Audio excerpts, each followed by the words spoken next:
Workday. Okay. It's my favorite. It's my favorite thing. I love it. Okay, can you guys find? Okay. Bring it some. Really? Bring it some. I mean, you know, if somebody finds. Okay, we're good. Start. Okay, great. All right, so we are going to go ahead and call the meeting to order at 2:34. And I am going to hand it over to our phenomenal clerk, Drew, to go ahead and lead us in a roll call vote of those who are present, acknowledgement of those who are present. All in favor of being present? So we will start with Director Janice Cater-Thompson, Here. Director Chris Corsi, Director Ben Ford. Here. Director Gerard Giudice. Here. Director Nisa Hinton. Here. Director Ariel Kelly. Director Sandra Lowe. Sandra Lowe is in the building, but she is on another call right now and will be in shortly. Director Jeff Okrepke. Director David Rabbit, absent. Director Rosa Reynosa. Present. Vice Chair Melanie Bagby. Present. And Chair Linda Hopkins. Present. And with that, we have a quorum. Great. And with that, we will move on to public comment on items not on the regular agenda. Is there anyone in person who wishes to speak on matters not on the agenda, but within the subject matter jurisdiction of the board? Seeing none, I would ask Drew if we have any pre-submitted comments. I did not receive any pre-submitted public comments on items not on the regular agenda. Thank you. So with that, we will go ahead and move on to item 4, which is the consent calendar today. And I understand that we do have some questions on one of these items. Director Kelly? I wanted to comment on the RCPA item, which is item B 4.4 climate. And this is some updates to the charter for RCPA's Climate Action Advisory Committee. I'm not objecting to the changes to the charter, and I think they're good changes. And I think also one of the changes that I'm seeing proposed, and I wanted to confirm that that's what's being proposed, is that they want to provide input and direction.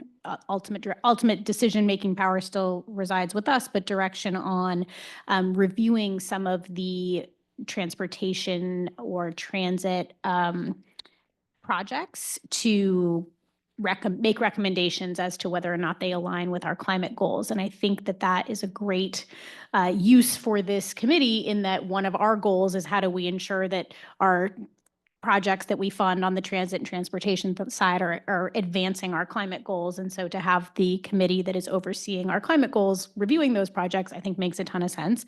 The other thing I wanted to mention that I saw in there is that we continue to struggle with that body being able to meet quorum and the Brown Act requirements. And so I wanted to confirm 2 things. I asked Drew if he could just print a chart and I'll pass it around. We have a couple cities who have vacant seats, including Katati has vacant seats, and Sonoma has a vacant seat. And a lot of the folks, I think, are struggling with attending in person. And that was one of the things that we had advocated for unsuccessfully about the changes from going from Zoom meetings where you could participate remotely. But I did want to confirm with staff that the Brown Act allows for, the original Brown Act that we're in now, allows for folks to publicly post their location. And as long as they publicly post their location, like, for example, if the members from Cloverdale wanted to attend remotely, they could just tell staff, I plan to attend remotely from Cloverdale City Hall, and that we could publicly notice they could attend the meeting from Cloverdale City Hall. They could participate remotely via Zoom, and we can notice it that way. I'm seeing nods from staff. So is it possible that we could, can we promote that is possible, especially for the folks from Cloverdale and Sonoma who can't transit an hour to be here for that meeting, that can we really prioritize allowing them to participate remotely if that's the only way we can get them to participate? And then staff could help them find a public location like a library or city hall to use for that purpose. Through the chair, is that doable? Yeah, sure. Staff want to respond. So we can add that to any agenda within 72 hours of the agenda itself, of the meeting itself, right? Where we just need to publish that other location that the public can attend as well. And just the fact that you brought this up, we can make sure that when we report back to the CAAC at our next meeting, we will, make it clear that that is an offer to them. Okay, great. Thank you. Thank you so much, Director Kelly. I think that's excellent feedback. The only thing that I would add is that I would also, when you share that feedback, do remind them that if they do not show up to that location and start the meeting, you can't actually conduct the meeting's business. We had that happen a few times with the Air District. And, these were elected officials who didn't show up where they were supposed to and get the meeting started. And so I think I fully support having that option, but we just need to kind of mention that, it is very important that if you commit to being there, that you're there so that the meeting business can progress. But it is really challenging. And I think we need to continue to advocate, honestly, for reform that certainly allows appointed bodies, to be able to meet remotely. Thank you for bringing that up, Director Kelly. Any other questions on the consent calendar? With that, I will ask if many members in the public would like to speak on this item in person. Seeing none, I would ask Drew if there were any pre-submitted comments on this one. There were no pre-submitted comments on the consent calendar, Chair Hopkins, but I do have a member online wishing to speak. Okay, great.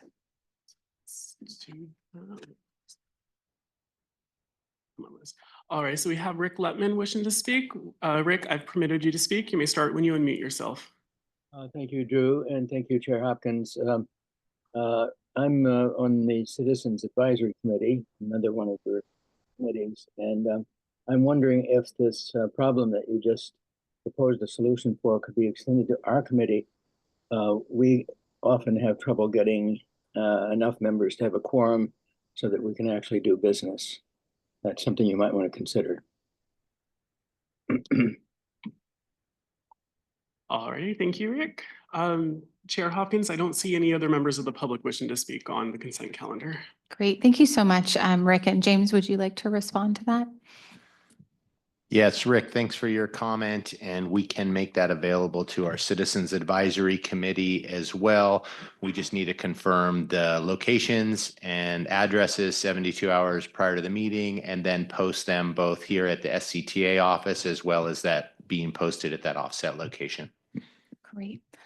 Thank you so much. And with that, I would see if there is anyone on the board who would like to make a motion on this consent calendar. I move to approve the consent calendar. Healdsburg. All right. And I think that we can just do sort of all in favor. Okay, great. All in favor, say aye. Aye. Any opposed or abstentions? Seeing none, that does carry unanimously. And now, before we move on to our next item, we have something that the board just adopted that I wanted to present to Vice Chair Bagby. Sorry, we're gonna make you sit through this and us talking a little bit about you before. No, that's absolutely not. So, I'm not going to read all of the whereases, but there are two that just really jump out to me that are really why I have absolutely loved working with Vice Chair Bagby, not just here, but on other boards and commissions. And that is because Melanie Bagby has served with tenacity, clear focus, integrity, local advocacy, and a commitment to rural Sonoma County, which I think is why we get along so well. And that Melanie Bagby championed efforts that advanced water and energy efficiency, electric vehicle use, multimodal transportation, transit, and climate resilience throughout the county, while also serving as a strong advocate for small cities. I feel so lucky to have had the opportunity to serve with you for so many years. I have learned so much from you. And you are just one of those people who will not take no for an answer. And I say that in the best of ways. You have moved mountains for Cloverdale, but not just for Cloverdale, for the entire county. Your regional perspective, your ability to absolutely valiantly defend and fight for your own jurisdiction, while also maintaining a perspective of the big picture and how do we sort of solve problems at a regional level and honestly be an example for the state, for the country, for the world by trying to do things right here locally. You have always kept that. And I love working with you, and I'm going to start crying too because I don't want to see you go.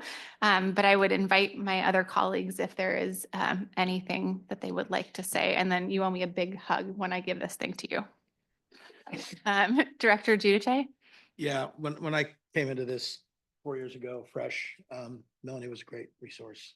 and great education. And we got an opportunity to meet several times and talk. And our values and goals definitely align. And I really appreciate your mentorship. Yeah. Director Hinton?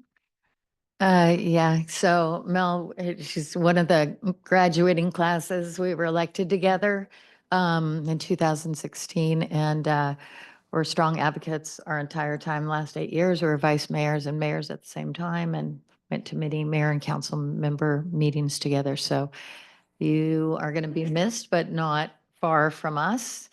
Yeah, great friendship, so. Director Kelly?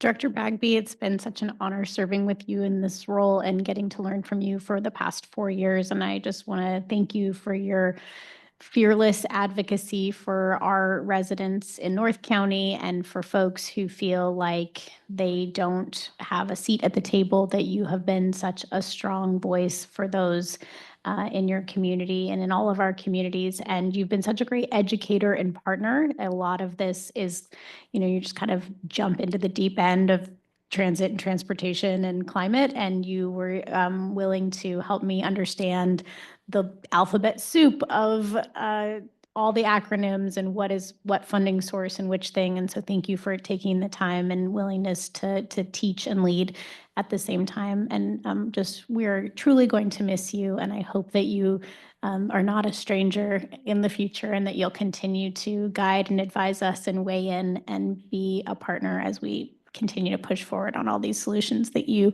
have started to implement. So thank you. Director Corsi?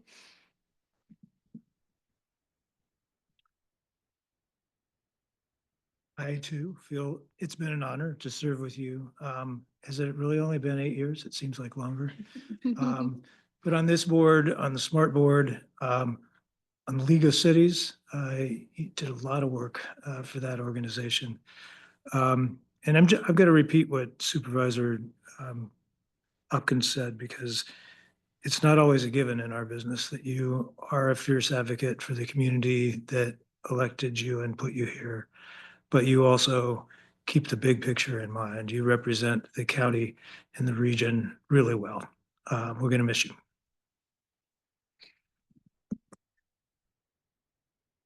Thank you so much. And just the last thing that I want to say is that we may not get a chance, at least not yet, to see what strong female leadership looks like in the Oval Office, but I feel like we have gotten the chance and this is what it looks like locally. So we are going to present you with this lovely plaque, and I will confess that I did note a small typo, and so I will fix it from the city of Coverdale to the city of Cloverdale. We'll print out a new copy about that, but you can keep that one just for, for fonts, right? Yes. So thank you so much for everything.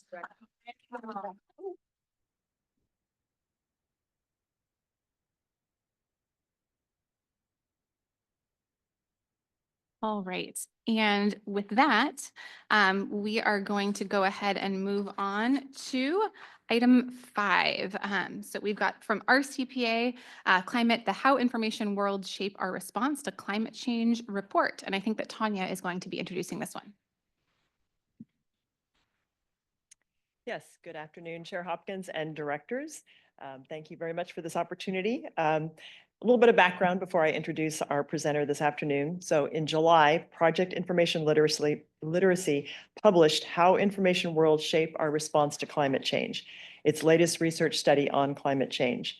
The report looks at ways people in the U.S. encounter, engage with, and respond to climate change news and information, how these interactions shape their perceptions of the worldwide climate emergency, and how these attitudes impact their willingness to act.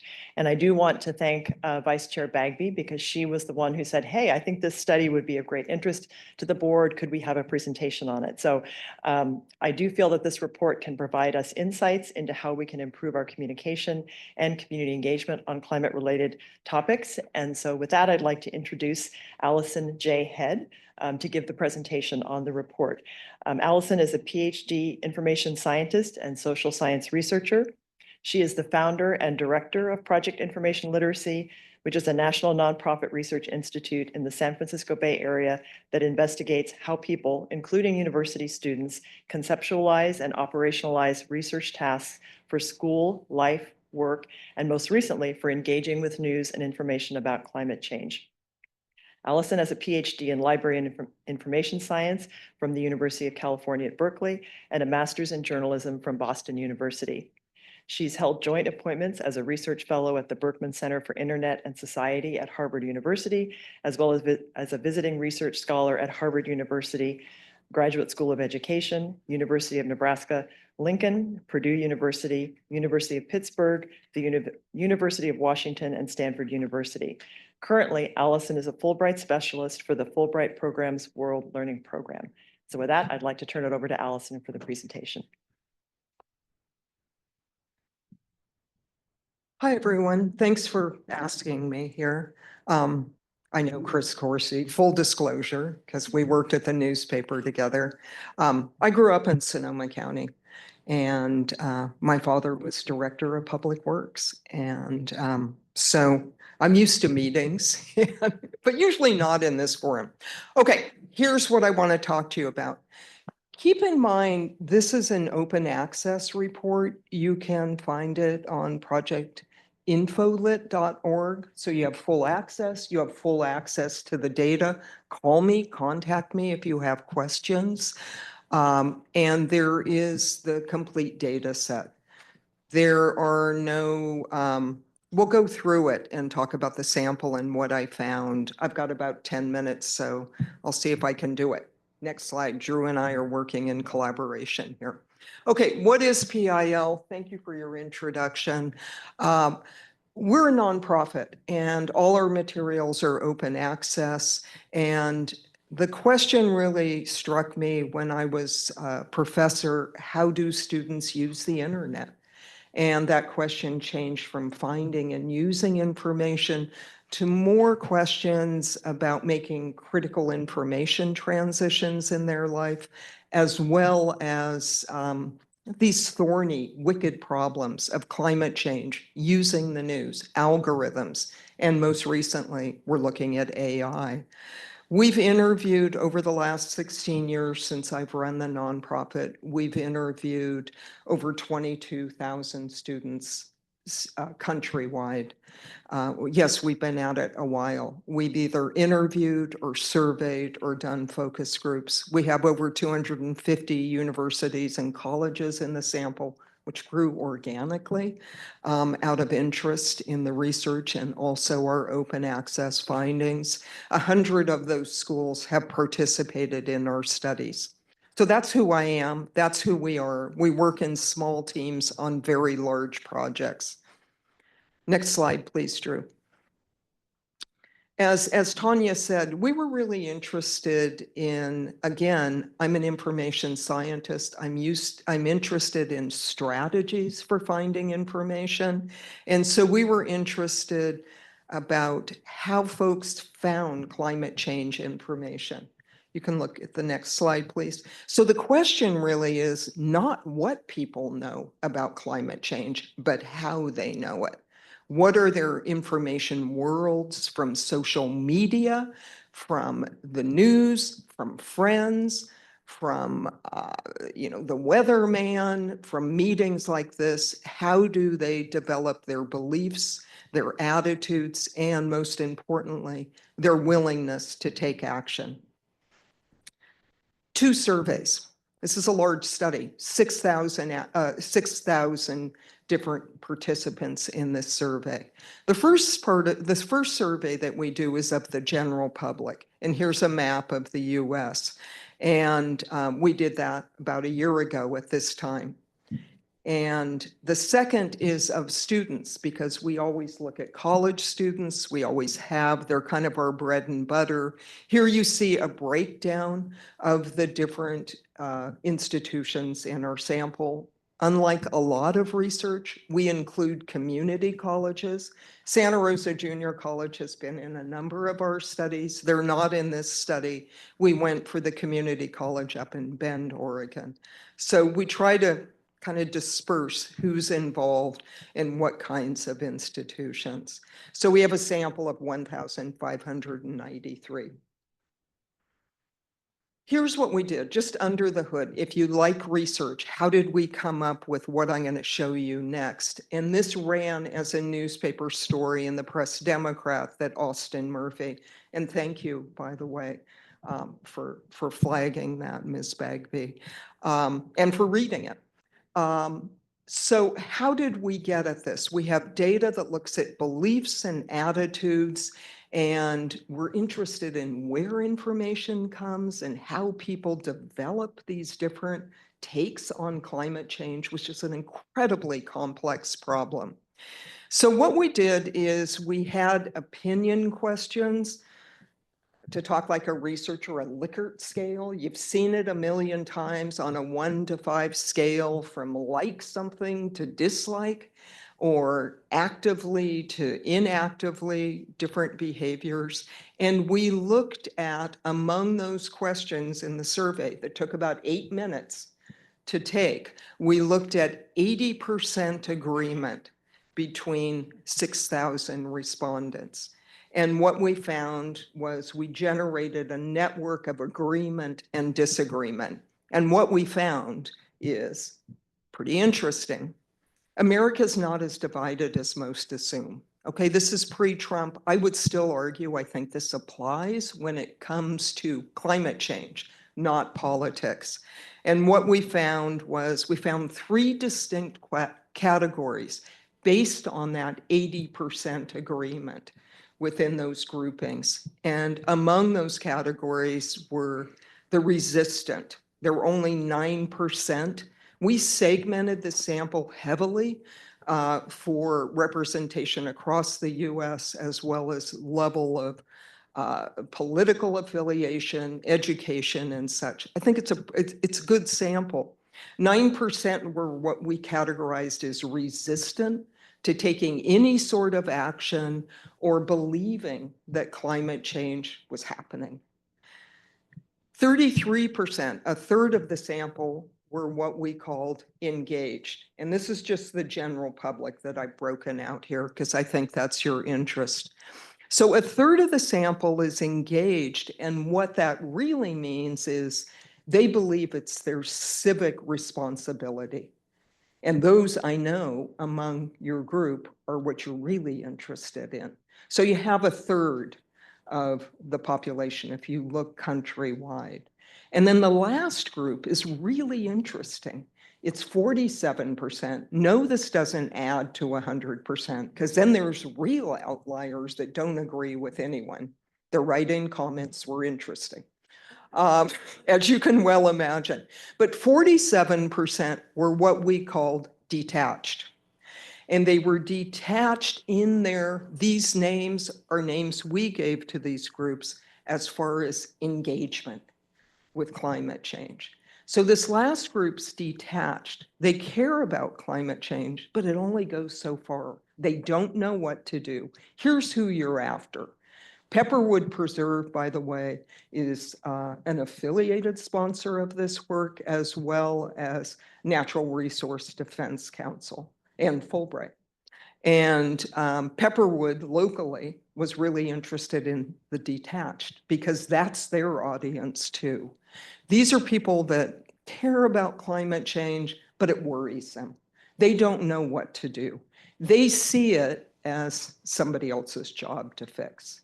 But if you can win over the detached, you're that much ahead of the game. It's pretty revealing. Next slide. Students.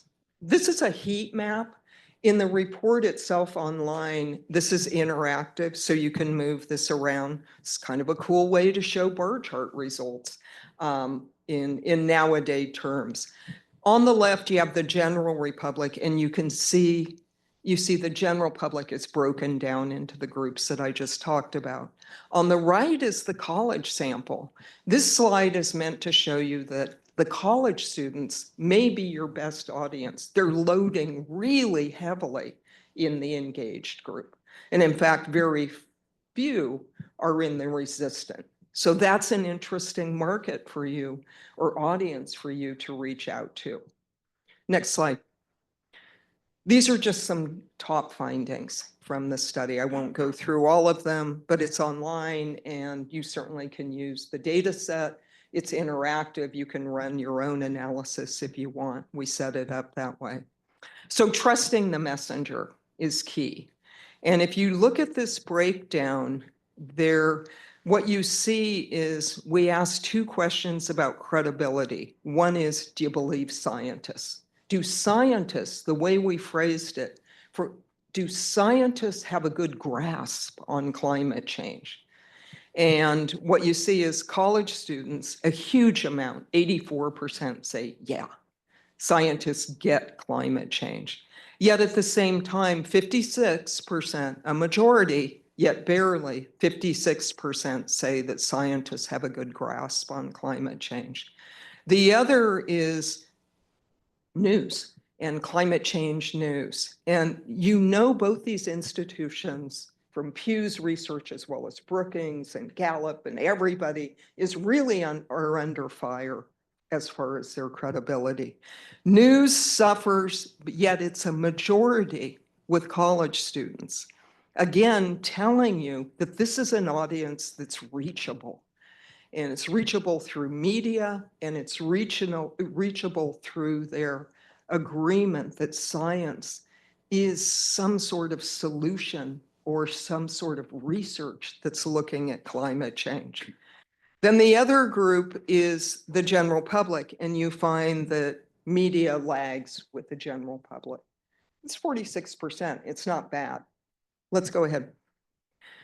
There's lots in this study where there was agreement. I'm not going to show you all my slides. However, an interesting finding, knowing what you're hoping to hear, is 2 interesting findings. I'll go off my slides for a second.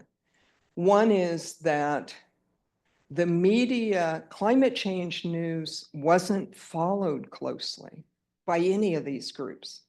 It was incidental. They stumbled on it with a social media feed or a post, a photograph, something that caught their eye. And mainly why media did so poorly, and this gives you a view of the shortcomings, is that the media writes more about disaster to disaster, like here, and the different things that are happening, or the fires. I live in town. Or the fires that have ravaged this community.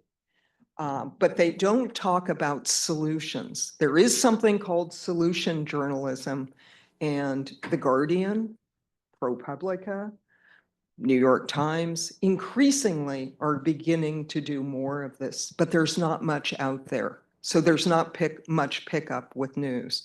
All 3 of these groups, the engaged, the resistant, and also the detached, feel that the media is not a place to go to for climate change news, which is pretty interesting.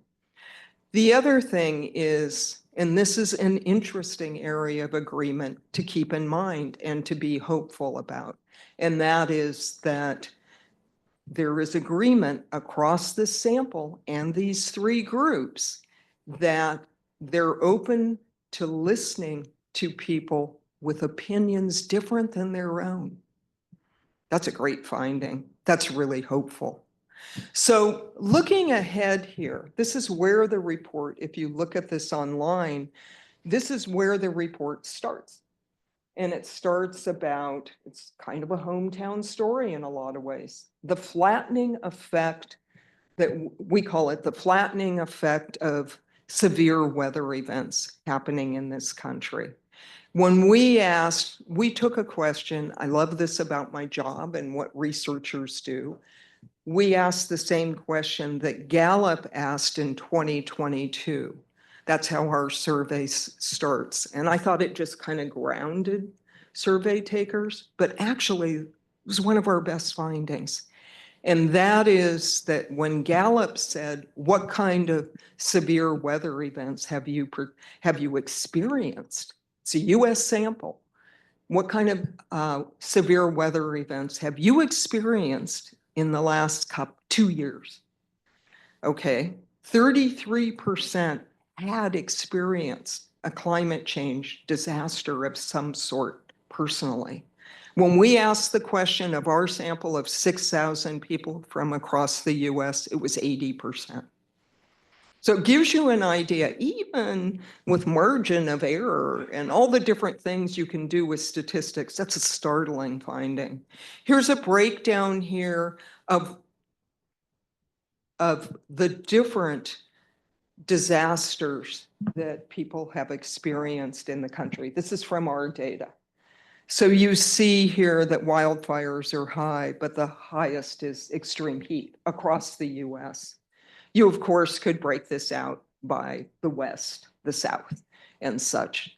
So it's pretty alarming. The reason I end with this slide is that it, as disastrous as these events are, and we all know people that have lost homes, and I'm not putting that aside at all, but it is an opportunity for pulling people together. And we saw it in our own community. The question is, of course, and the challenge is how to continue that participation long after the storm passes or the fires are put out. And that will be the challenge for shared action. Of course, students, that younger population, are there and wanting to mitigate climate change, as well as feeling pretty put on and pretty angry, but still being motivated to look forward. Thanks. We'll end there for time. Any questions I can answer? Thank you so much for the excellent presentation. I'll bring it back to the board for any questions. Director Kater Thompson. I don't really have a question, but I just really appreciated the report, and kind of what you said is what I got out of it. And I thought it was a very good report to reflect on about how people are really thinking in the different groups. Yeah, it's pretty scary, isn't it? Yeah, it was really scary. Yeah, it's pretty fascinating if you think, I won't go on and on, but there was research in the 80s about the idea of information worlds. And it was actually a doctoral student at Berkeley before I was there. And she studied janitors in Oakland. She was African American, and she studied people in different segments of the population and how they got information and how they stayed aware. That question, of course, has completely changed with AI on the horizon, as well as algorithms shaping content. So it makes these questions particularly compelling about information worlds. You know, what's your information world? Because it's different than mine. And where are the commonalities and beliefs? Yeah, it was a fascinating study. It took us 18 months. It would take a long time. And God knows how many drafts. So we wrote it for a general readership. Your comments, I'll pass them on to the team. They'll be pleased. Anything further? Good. Director Reynosa. Thank you for the report. You know, you said you surveyed the general public and then college students. When you surveyed the general public, did you ask for the age? Because I'm just wondering, Yes. you know, the workforce, young adults that go Right. into the workforce, because to me, they're the future. That's like you mentioned, they're their target audience and they're going to make a difference. So if we could get information on what they're thinking also. And yes, we did, to answer your question directly. And you can go to projectinfolit.org and see, I love this, Stephen Jeffrey that I work with. He said, I have something for you. And he took all the results from the survey and coded it and created a beautiful survey data dashboard that anybody can use.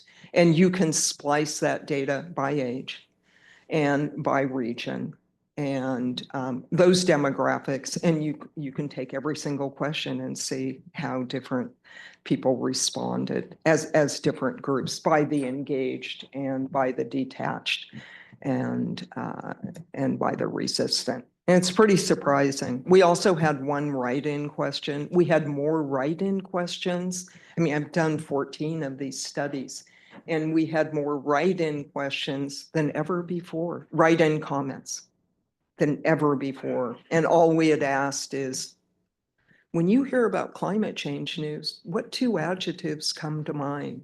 And when we got the results, people just writing on, well beyond the adjectives. So there's a chord there that I would say could be struck. So happy to answer any sort of questions. There's a lot there in the data and continued research. Thanks for your time. I appreciate it. Great. Vice Chair Bagby. Sorry, we can't let you go yet. Thank you so much. Yes, I Thanks. originally thought. Tanya told me that you saw the I saw story the by article, Austin. shot Thanks. it to Tanya. I was like, she needs to come and talk to us because the board needs to have this information and know how to utilize this information and staff as well. So I hope it's just the beginning of you having a good ongoing relationship with staff here, but also it's just so valuable for Sonoma Clean Power and just understanding. I think that what was encouraging to me when I read the article was just what I kind of, fundamentally, instinctively know in spite of, I think that I'm being sold divisiveness because divisiveness generates clicks, which generates ad revenue for various media outlets. And it sort of confirmed for me that I think that there is more common ground than we generally think that there is. And there is information out there to guide our decisions on how we do outreach, how we phrase things, where we do outreach. And so I think it's just very valuable for an agency like ours. And again, I hope that you also can work with Sonoma Clean Power because I think that there's a tremendous amount of value there too. I think there's tremendous interest. I just got back from Australia where I was a Fulbright and presented for 3 weeks, 9 keynotes, 4 cities. Wow. Wow. 3 days off.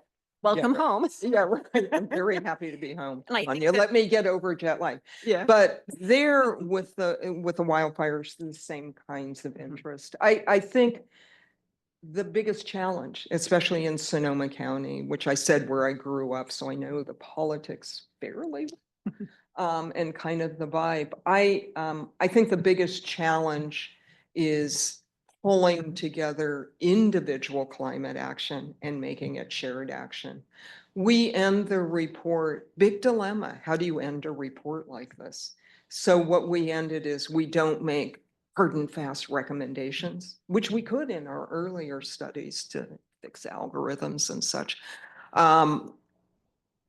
What we suggest are talking points for certain groups and community groups around 3 different issues that news needs to tell better stories and what those questions are, as well as how to pull people together after a severe disaster. Let's hope there's not one coming up. It's in Sonoma County, as well as moving towards shared action from individual action. And we were greatly influenced by Hannah Ritchie's book. If you haven't read it, read it.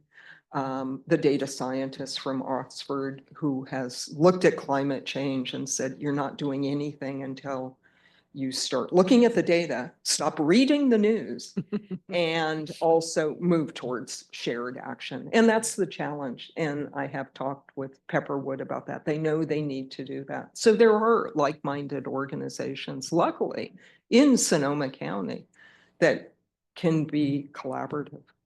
I think it also underscores, it's like, I think the media needs to tell better stories instead of if it bleeds, it leads kind of approach, but we can tell better stories as well. And that's why, and it kind of supports what I was saying earlier in our executive meeting, is that we need to be good storytellers. When we have a really good success, or we have something that's been, funded by Go Sonoma, or it's funded by the Prop 4 climate bond, we need to make sure that we get that information out to the public who are, enjoying that park or enjoying that Mhm. bike lane or enjoying that, The wetlands. exactly, it's just something, it just really simple projects. We need to be the teller of our own story so that people feel involved and they feel part of the solution. So that was one of the reasons I wanted to have you come and Yeah, I and think speak to the us, so. stories are important. I'll end with this last point and more towards college students. What we found was the classroom. We've known this for a while. We knew this from our news study, and we really see it play out in this study,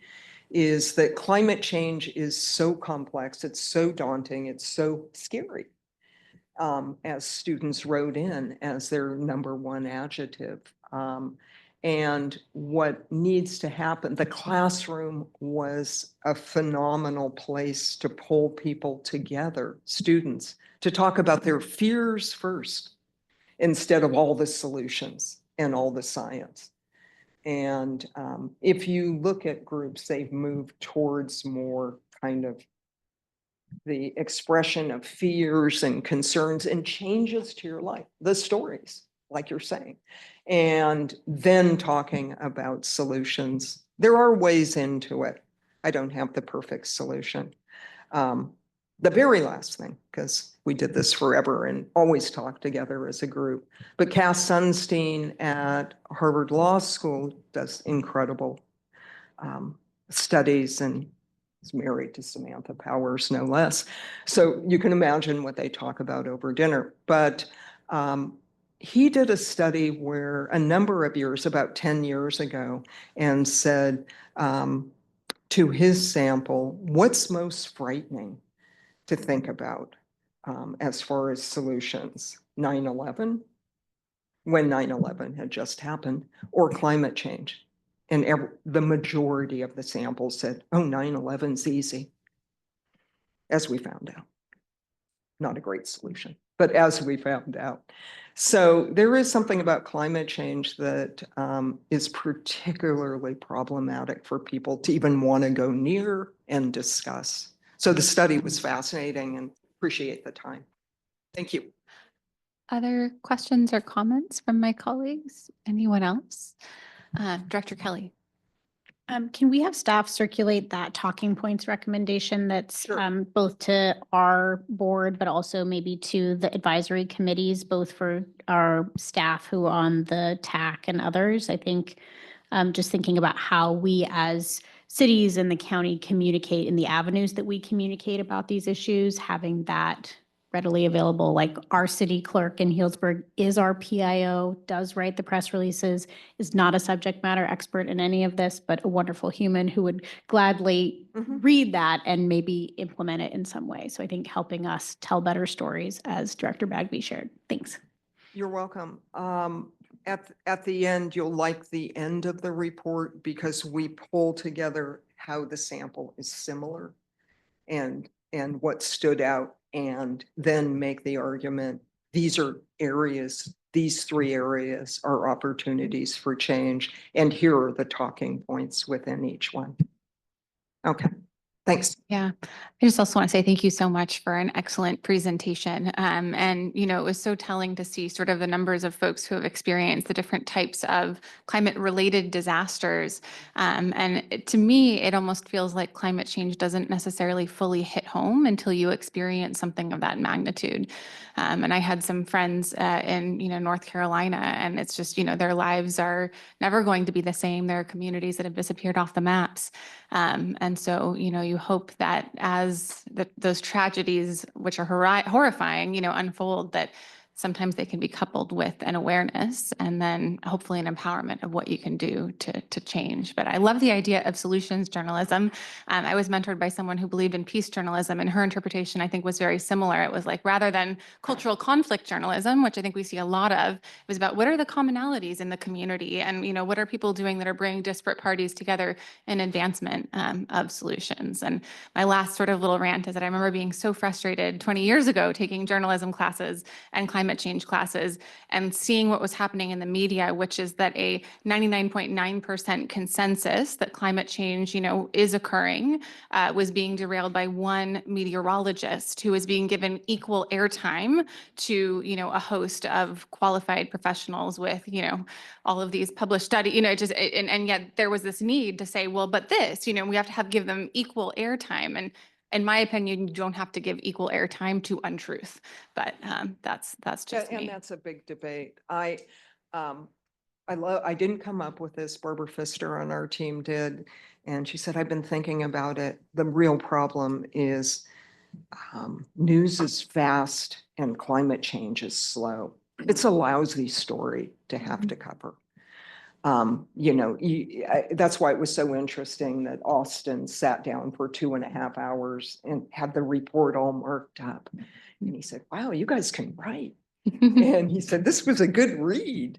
And we went through it. But there's a lot of good news in the report, actually. And the problems with news covering climate change when you have a front page every day, or you're online and you're the Press Democrat, feeding the beast.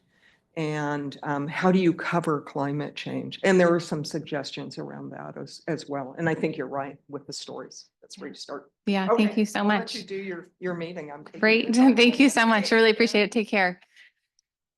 Are there any members of the public in person who wish to comment on this item? Seeing none, Drew, is there anyone online or who has pre-submitted comments? I did not receive any pre-submitted comments on this item, and I currently do not see any members with their hands up wishing to speak. Great. And that is just a report, so there's no action to take.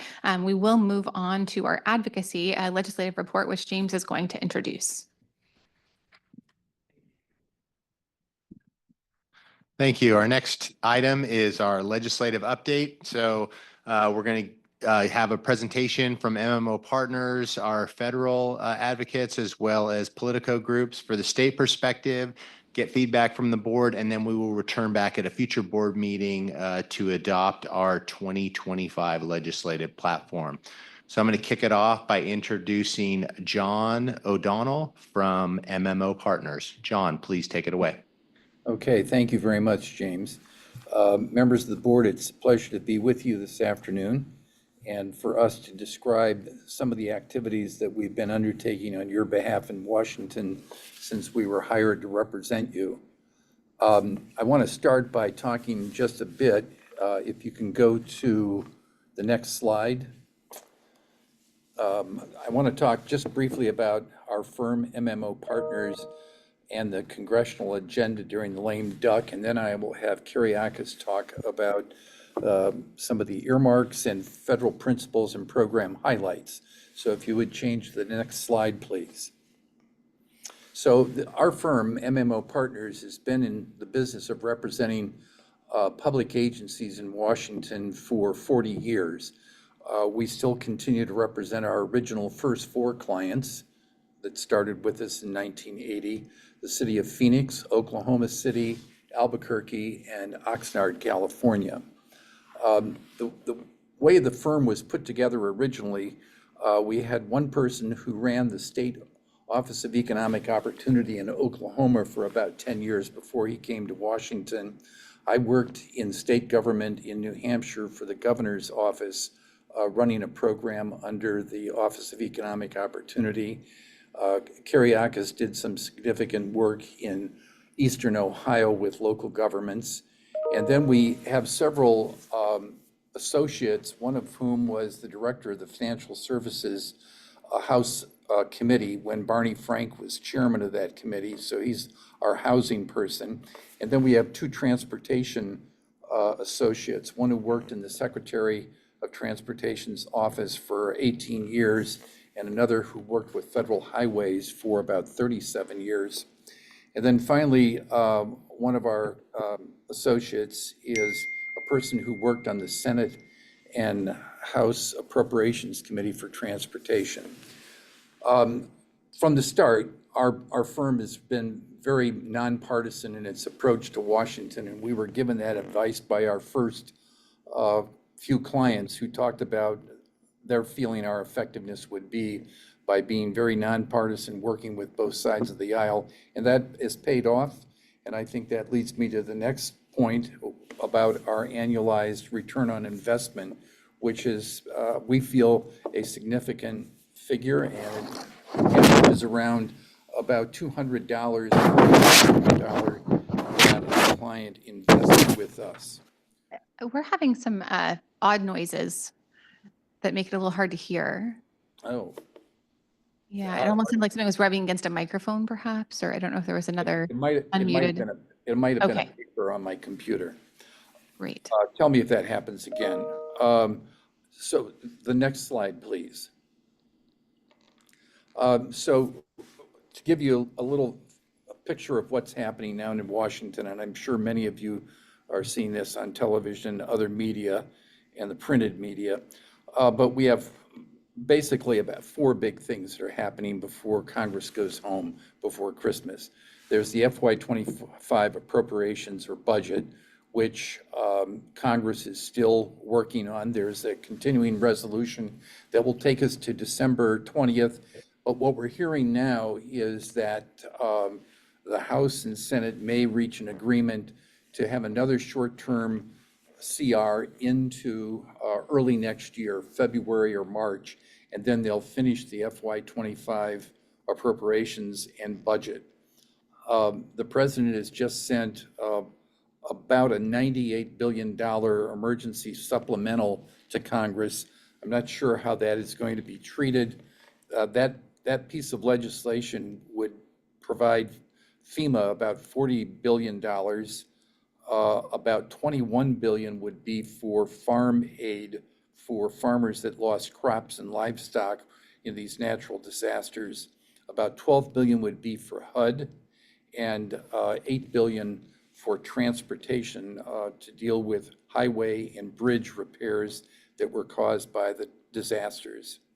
So that emergency supplemental is pending right now. We'll see where it goes. The National Defense Authorization Act is a must-do act every year. There have been some social issues, I'll frame it that way, that have been delaying the approval of that bill, but that's expected to get done before Christmas. And then the last thing is the Water Resources Development Act, which is a bill that funds studies and construction projects for the Corps of Engineers in navigation, ecosystem restoration, and flood damage reduction. That piece of legislation is being conferenced now by the House and Senate, but we've not heard anything since Congress has come back after the election about finishing that bill. One significant thing about that legislation is there are a lot of local projects that are put in that bill by members of Congress, so there's always a lot of interest in them completing that work and finishing a bill. That's a biannual bill. They do this every 2 years to bring in new projects for the Corps of Engineers. So that concludes my remarks, and as I said, Kyriakis will speak to some of the more specific things in terms of the appropriations process. Kyriakis? Thanks, John. Next slide, please. So I think I'll start by talking a little bit about the program highlights for this past year, and borrowing what your previous speaker highlighted, and I think she said it pretty well. Shared action. I think what you'll see on the next few slides represents really a team approach to getting some of these things over the finish line.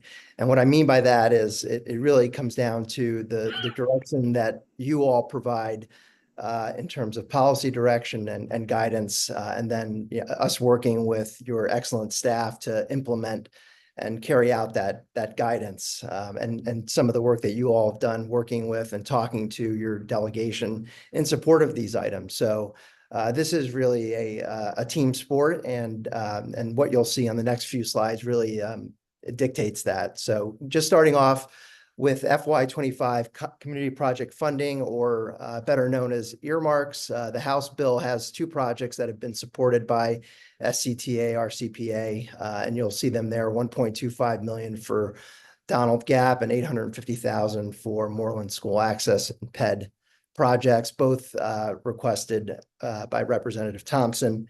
On the Senate side, requested by Senator Padilla, you'll see the three projects, Moreland Donald Gap and Smarts Pathway and Great Redwood Trail projects. And then Senator Butler requested 2.5 million for resiliency and road improvements.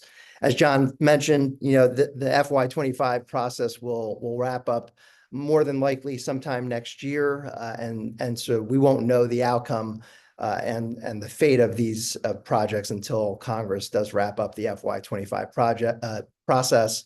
I don't know that we'll see a year-long CR, which would really be the only thing that would come into play when it comes to earmarks. If they do a year-long CR, in that scenario, most likely earmarks are removed from the package. But we anticipate them wrapping up in some order that will include earmarks next year.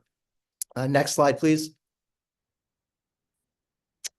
So on this slide, you'll see some of the work that SCTA and RCPA have done over the past 8 months with us and with your help to engage federal agencies, submitting grant proposals and seeking and receiving some technical assistance to work on some of these items. So number one, the DOT Safe Streets for All pilot project was just awarded last week. So congratulations to you all on getting that over the finish line, 4.58 million. And as I said earlier, team approach, shared action. This really does represent, getting a number of jurisdictions together and submitting an excellent proposal to get over that finish line. And the delegation certainly did weigh in with DOT several times on this. So again, representing a team approach on that. The SS4 planning was awarded last December. The DOT Safe Streets for All implementation, SCTA and RCPA supported Smarts application, which was also awarded a couple months ago on a trail project. And then DOE peer learning cohorts, that's a technical assistance grant that RCPA recently submitted. And then Community Change Partnership Grant, again, that's part of a larger application, and that is pending with EPA at the moment. Technical assistance, as I mentioned earlier, that's some of that comes from us working with your team to review applications and weighing in on changing some technical items that we find. We have, as John mentioned earlier, 2 folks on our team who are former DOT career folks that have a good eye on these things. And then federal agency and congressional outreach. Over the past several months, we've been meeting with EPA leadership, DOT leadership, DOE leadership, and then reaching out to the delegation. And really, I think, introducing them in some cases for the first time to SCTA and RCPA and talking about the role that you all play in the county. Next slide, please. And then I'd say the third element here is really supporting programmatic and funding requests through the appropriations process. Back in April, the executive director sent a letter to the delegation highlighting various federal programs that you all and your communities use throughout the year for funding. For example, under the Bureau of Reclamation, there's a Water Smart program that provides various grant opportunities and programmatic funding for things like water efficiency and savings. Under the Department of Transportation, obviously Safe Streets for All and other competitive grant programs. And so supporting, those top line numbers is another element to the work that SCTA and RCPA have done over the past few months. Next slide, please. So now sort of talked about what the program highlights were in 2024. Now looking at sort of what's ahead. The 119th Congress, again, a lot of the, and I'll start with the White House. Obviously, we know the outcome of the election. The incoming administration is, on a fast pace, naming folks to various departments. I think I got a text even right as we were about to go live here that he may have appointed somebody at DOT, a former member of Congress named Sean Duffy. And again, I haven't seen confirmations, but just over some text messages. So these appointments are coming out, or nominations are coming out pretty quickly. We're going to keep track of all of that. The House, as you all know, is by a very slim margin in Republican control. But at the end of the day, we think there may be a two to three, or maybe even 1 seat margin, depending on how many other folks decide to go to the administration. The Senate did flip from Democratic control to Republican control. Right now, it looks like it's a 53 to 47 split. I say that only because Pennsylvania is still not determined. There is a recount happening there. But at the end of the day, it will be Republican control, although, again, a pretty tight margin. What does it mean for policy next year? There are a number of things that this administration, or the new administration, has talked about. Tax policy will certainly be front and center. There are a number of individual and other credits that were done under the Trump first administration that are expiring at the end of next year. Those are certainly going to be something that Congress will deal with. Immigration will certainly be on the agenda next year. And then deregulation, however that might be, is on the agenda. The one thing that is something that certainly we've talked to staff about is the reauthorization of the Infrastructure Investment and Jobs Act. While it doesn't expire until 2026, we do anticipate Congress to begin having hearings about policy ideas. There is going to be a revenue discussion, and so we're going to be certainly following that. And certainly it will be working with your team to implement ideas that you all might want to pursue in the next Congress around infrastructure and transportation policy. Next slide, please.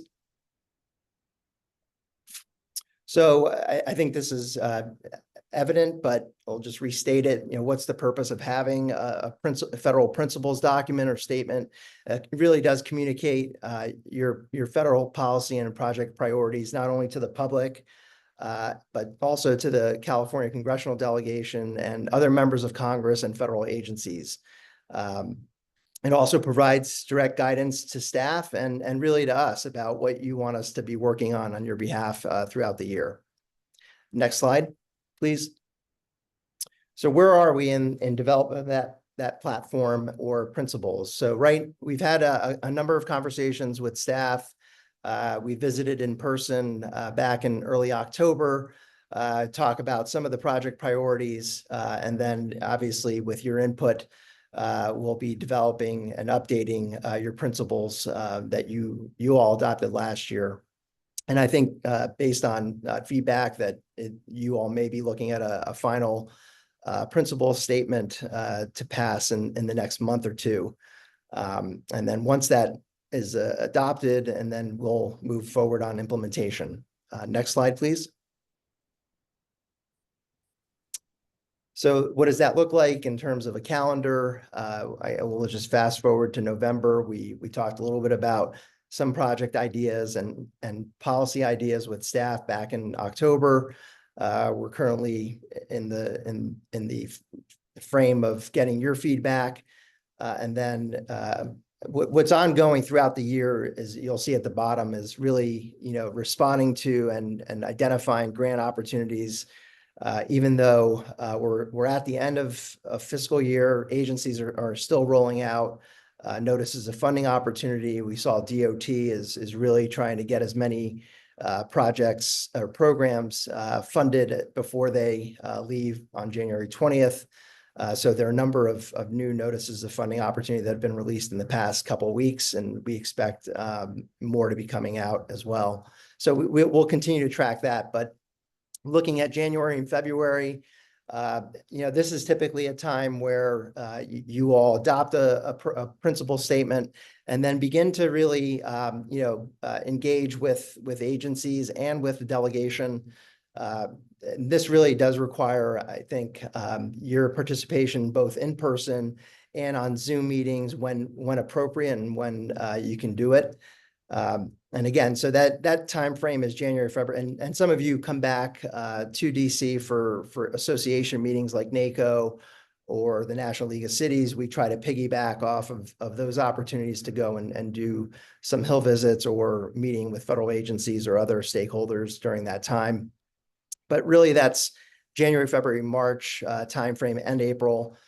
This year, because of a new administration, we expect the budget to be released. It's required to be released the first week of February. Our guess is it's probably looking like sometime in March. That also means that it pushes back some of the appropriations work. So, for example, when members solicit project ideas for earmarks, that probably happens sometime in that March, April timeframe, just because of the delay.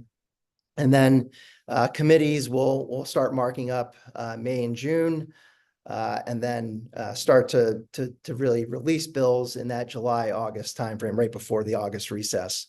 So next slide, please.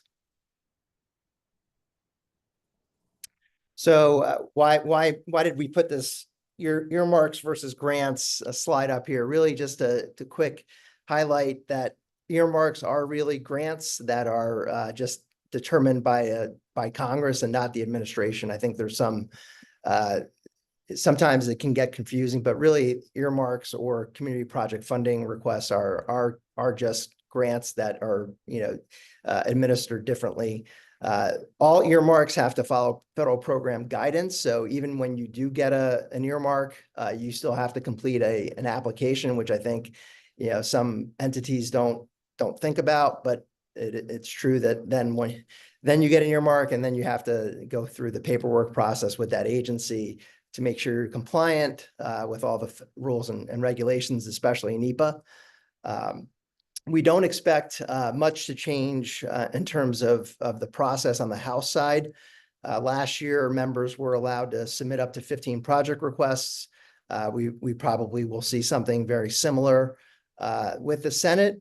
And now that it is under Republican control, there likely will be a change on that side, even though both Senator Collins from Maine and Senator Murray from Washington State work pretty closely together and have, I think, a pretty good relationship. There'll be some changes. They'll have their own imprint on things. Right now, members don't have a ceiling on senators, that is, don't have a ceiling on what they can request. But as you can imagine, California is fairly competitive. So I think anytime you all can collaborate and I think take a similar approach that you did on the Safe Streets for All, I think that makes the delegation happy. And we can certainly work and we'll be working with the team to try to figure that part out. Federal grant process is a little bit more predictable than the earmarks. We're looking at earmarks not being finished until next year, even though they were submitted this year. The grant process there's usually a start and end date. So certainly encourage SCTA and RCPA to continue being aggressive on the grant side. And I think next slide, please. I think that ends our presentation. Great. Thank you, Kyriakis and John. So next up from Politico Group, we have Chris Lee and Kiana Valentine to present. Please take it away. Hey, good afternoon, everyone. Chris Lee with Politico Group. Hi, Kiana Valentine. And we're going to tag team this and try to breeze through it in about 10 minutes. So next slide, please. The end, just for time. All right, so very quickly going to try to run through 2024 election outcomes for the state legislature and then talk about a lot of the policy issues relevant to SCTA, RCPA that are going to be in play in 2025. And then, of course, want to leave time for questions and discussion at the end. Next slide. So when we wrote these slides, there were 1.6 million ballots left to be counted in California. I think it was down to 1.4 by the end of the day Friday. A few close races that are potentially subject to change, but the big picture message is we're still going to have very large Democratic supermajorities in both houses. One seat flipped to Republicans in the Senate and 2 in the Assembly, all in Southern California. Really significant turnover in the legislature as those revised 12-year term limits really hit in the Senate. 33 new legislators, 3 that were on the ballot in November are going to different offices. So there'll be 36 new legislators, well over a quarter of the members. And then general obligation bond measures, both passed handily and really working on Proposition 4 implementation and through the appropriations process and the budget committees, really high priority, I think, for RCPA in the coming year. Proposition 5, which obviously was at play with future potential revenue measures in the Bay Area, failed by a pretty healthy margin, as did several other progressive ballot measure priorities. Next slide. So again, over 75% majority in the state Senate. Very historic milestone here with women will comprise a majority of the Senate and a majority of both caucuses in the Senate. The Republicans, 6 of 9 women serving there. These are the 2 members that in Orange County were elected to Congress and the Board of Supervisors respectively. So those will be special elections once those races are finalized and they're sworn into their new offices. Next slide. Again, 11 new senators in the state Senate, 1 of them representing part of your area, all of them with legislative experience or local government experience. But also, compared to the Assembly, a lot of really significant committee changes that are going to lead to some significant outcomes here. So Energy, Utilities, and Commerce, always considered kind of a juice committee. GO, which is the booze and gambling, as well as things like emergency services and general state government. Health Committee, pretty significant. And then housing in recent years has been a huge issue and at the forefront. So we're going to see a lot of new leadership in committees and need to do a lot of education, particularly on the committees with transportation under their purview. Next slide. And then the Assembly, again, 75% supermajority, 22 new members. And we're also close to gender parity there, with 36 of the Assembly members being women in the incoming class.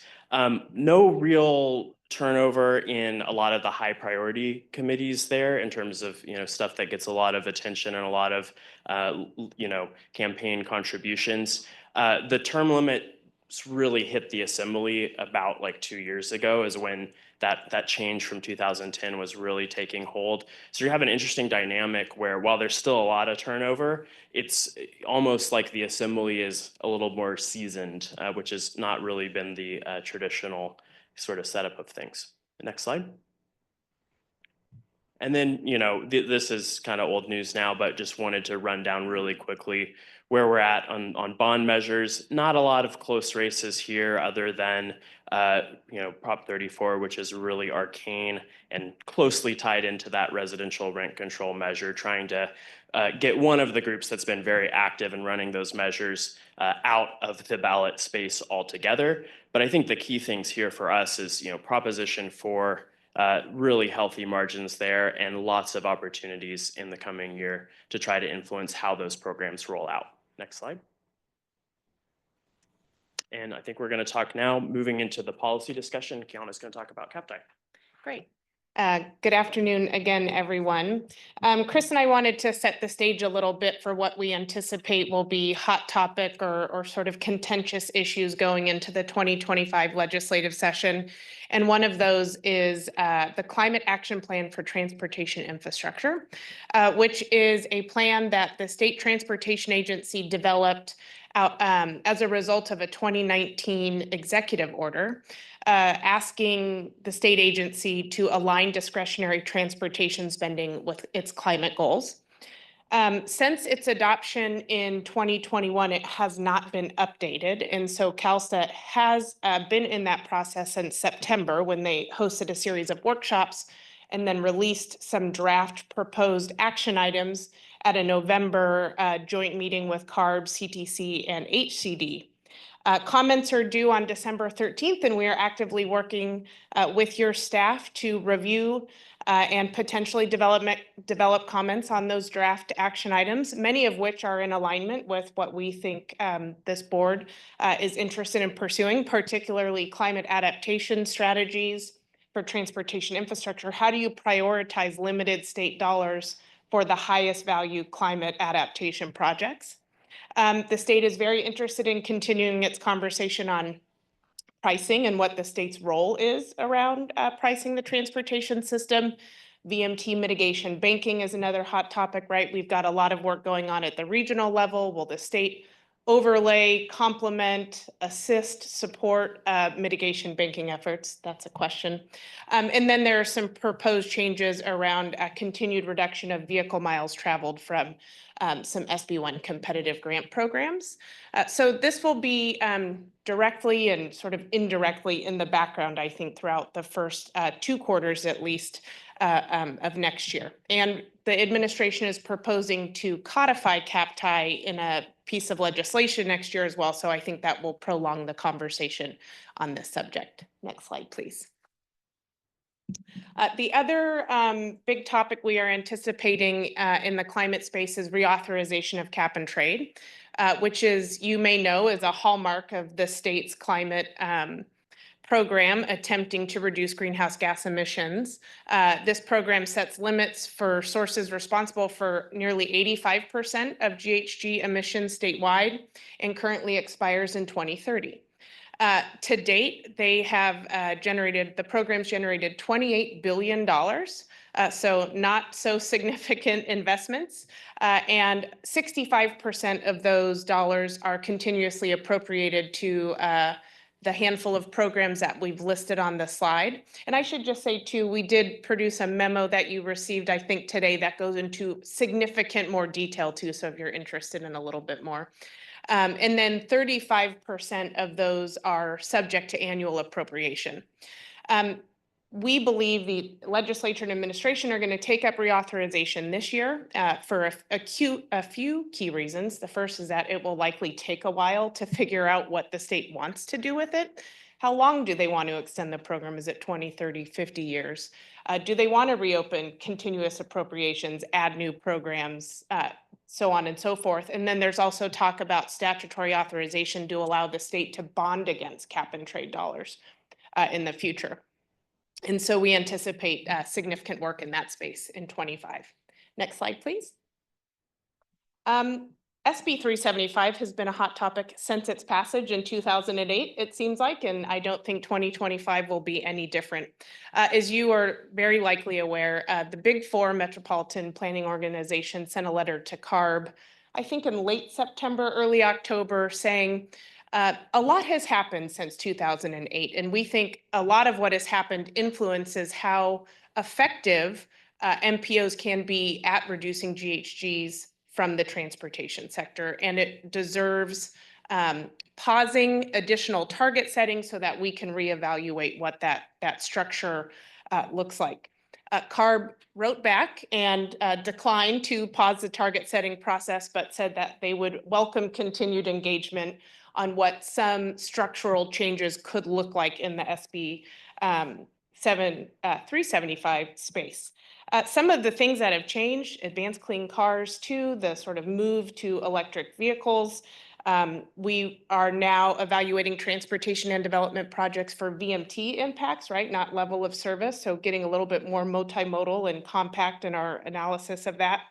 And then much to the chagrin of my colleague, Chris, hundreds of new housing laws since 2008. Hundreds have been passed, right? And so this is not only is 375 and the fate of what it looks like going forward sort of up for debate, but there are several regions that I think are facing the potential of a denial of a sustainable community strategy for the first time.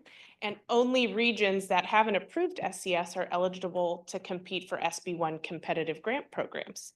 And so we anticipate possible legislation in this space as well. Next slide, please. 2 more to go, and then Chris will bring it home for us. Another issue that you have likely heard about is that as positive as the state's climate progress is and has been and continues to be in terms of addressing environmental harms, the diversification of fuel types for cars moving to hydrogen and electric vehicles are undermining fundamentally our system for supporting local streets and roads, state highways, transit, bridges, the way we move about our communities. The California Transportation Commission estimates $31.3 billion loss over the next 10 years from increased fuel efficiency and the electrification and move to zero emission vehicles. A lot of things in flux, particularly with the changes we just heard about at the federal level. But I think there are several stakeholders, including the transportation construction industry, that are interested in starting to evaluate what the future funding model looks like. Is it a road user charge? Is it further reliance on registration fees? There are a lot of tools out there. And so we anticipate at minimum informational hearings on this subject and potential legislation as well. And final slide for me, thank you. Just really briefly, if you pay attention to state budgeting news, Chris and I have seen headlines that said, revenues are exceeding expectations, and one might be led to believe that that is a positive thing in terms of our state budget situation, and it certainly is, but that additional revenue that was unanticipated is pretty much accounted for already. Prop 98 guarantee for education and some of these other changes that the state legislature and administration made in the past budget, those increased revenues doesn't necessarily mean more spending in 2025. So there's obviously the federal uncertainty that we've talked about. The governor's called a special session, which will convene on December 2nd when the new legislators are sworn in.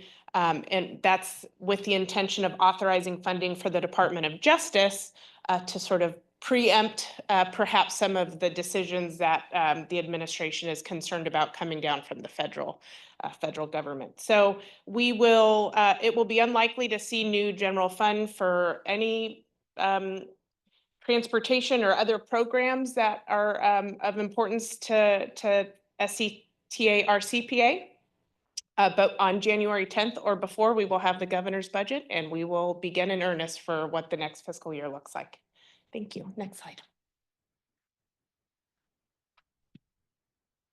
So budget process on the more positive side is passed a $10 billion climate bond, non-general fund revenue available for the variety of programs here. So when we're looking into the 2025 priorities, we've already started talking with the staff about, this is a gargantuan bond with dozens of programs, some of them very small, but trying to figure out where are the key priorities that the RCPA wants to pursue and monitoring that process through both the budget process, where the Pro Tem's office does have quite a bit of influence, and then into the guideline development process and pursuing applications. And so this bond, compared to others, left a lot more authority with the legislature to appropriate subsequent funding. And so there is opportunities to influence that process as those decisions are being made. Next slide. And then would be remiss not to mention transit funding and policy issues. So I think a lot of stuff in this space is going to be pushed off to later years. We still have the continued talk of fiscal cliffs and the different levels of recovery of all sorts of transit operators. But there's some major policy reports that aren't coming back to the legislature until the end of 2025, basically, and then requirements for that supplemental funding that was allocated from Senate Bill 125. Regional transportation agencies have to lay out their kind of broader financial plans. That's due not until 2026. The current flexibilities from the COVID era with fare box recovery and some of those things that are attempting to maintain funding flexibility for transit agencies, again, continue until the end of the 25-26 fiscal year. And so I think the real exception to this is, of course, Bay Area specific transportation funding measures, the issues of how we pay for transit and some of the things about integration, fares, and all of that could come up in that context. But I really think on the big picture statewide, a lot of these issues are going to continue to be pushed over into subsequent sessions. Next slide. Just really quickly, lots of continued discussion around accountability for housing and homelessness funding. Governor had a big press release about the ability to claw back funding. So I think the relationship between state and local authority here is going to continue to be a hot topic. I've heard just last week that the housing bond that Assemblymember Wicks had run in the prior session will be coming back, likely to be reintroduced in the same form. So when we're looking at opportunities in the transportation and land use space, for instance, infill sites and things that really tie into VMT and mitigating those impacts, are there opportunities to add programs like the Regional Early Action Planning Grant Program, REAP 2.0? MTC has some great projects in the Sonoma region. From that into a bond measure, we will see. And then finally, last slide, because it was mentioned earlier, the Brown Act flexibilities that are kind of the generic, you can do the remote meeting without posting your location when there's a specific public health and safety disaster that's being declared. That expires the beginning of the year.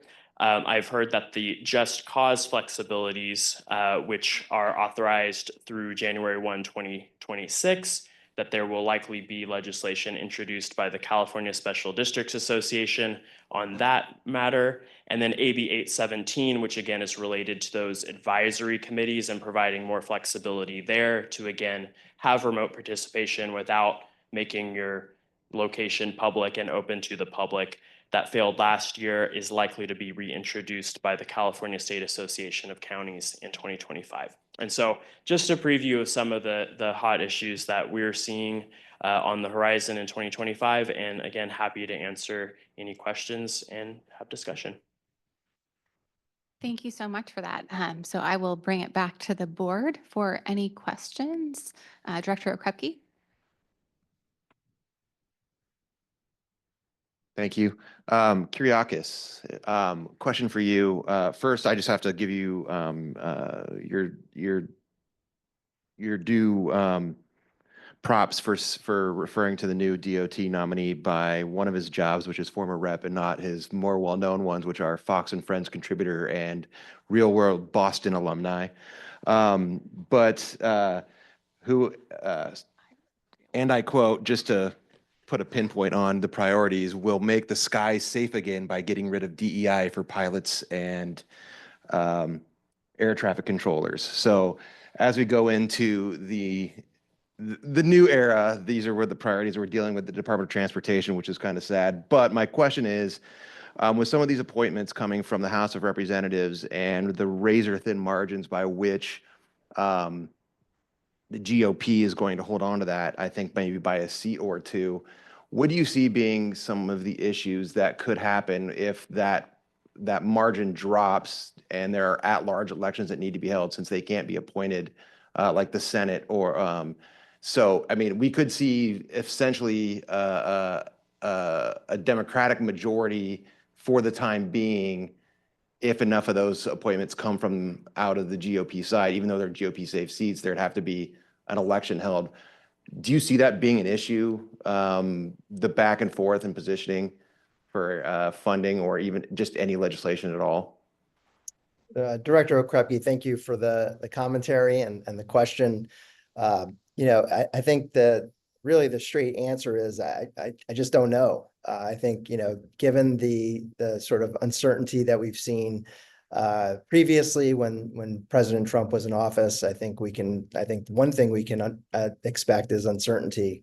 And so I think, if I'm looking forward and trying to figure out, is the House going to go back to Democratic control because, X number of members decide to go over to the Trump administration? Is there a change locally? I mean, I think right now what we should expect is that the Republicans will control the House by a very slim margin. I think we've seen it this year where there are a number of transportation and energy and water appropriations bills that they were still not able to pass, even though they controlled the House. I think there's going to be challenges within the caucus to move legislation. I think unlike this year, I think Democrats are probably less likely to provide votes to get some things over the finish line like they did this year. So I do think that that margin that you described is going to play a very big factor in what can get done.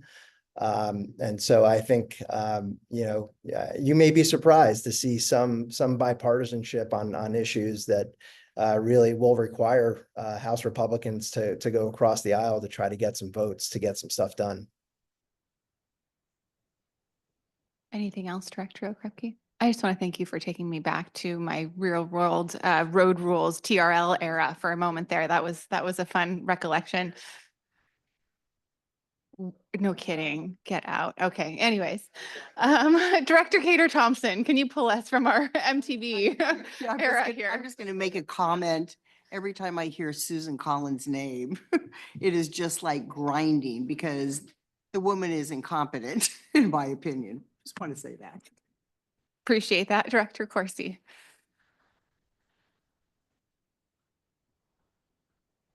Thanks. I guess this is for both teams, state and federal, and that is just what kind of risks do you see to California? We talked about the special session coming up in a couple weeks, but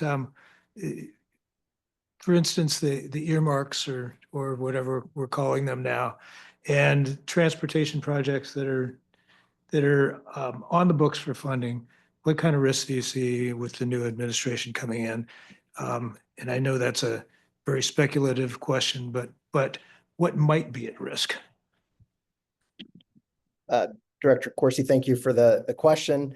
I'd say that you're right. There certainly will be some risks, especially around certain projects. I think if we look back and, the high-speed rail project was certainly targeted. I think you'll see some projects that if they do not have project grant agreements signed by the time, on January 20th, all of those projects theoretically are sort of in risk because you don't have a legal document binding the federal government to a project.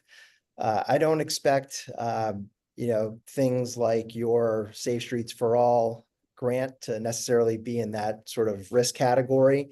But I do think there will be, a very strong lens on certain projects and certain program areas, especially around climate. There's obviously, you all know this just from the world that we live in. It is something that you all have done a lot of work on, and I do think that area in particular will be targeted. I know we've talked to folks about using the Inflation Reduction Act and certain tax credits that were established under the program. And I know Representative Thompson really led the way on his Green Act to try to get some of those things included. Things like direct pay, where you can get a reimbursement for qualified investments in technology and vehicles. So I do think some of those items are certainly going to be on the table for rescission or used as pay-fors for a tax package that's coming up. Thanks, Kyriakos. Anything from Politico? Thanks. I think just to add onto that from the state perspective, a lot of the things that California does do require federal waivers, right? So obviously the one that immediately comes to mind is the EPA waiver related to California's vehicle standards, which underlie, the Clean Cars for All 2, which is the 2035 mandate to transition to electric vehicles. And so to the extent, and it was attempted in the last administration, that the ability for California to set those standards goes away. Number one, meeting our climate goals will be very difficult. But number two, the state administration is going to have to look for a lot of other ways to find those reductions. What does that mean for transportation infrastructure? What does it mean for the things that are currently not under the cap and trade program? I think you're going to see a lot of focus, if such a change were to happen, on what California can control directly. The governor was just in DC lobbying for, first off, the quick disbursement of several, FEMA reimbursement, transportation programs, including funding awarded for the high-speed rail project. And then, talking about really locking down what's available right now.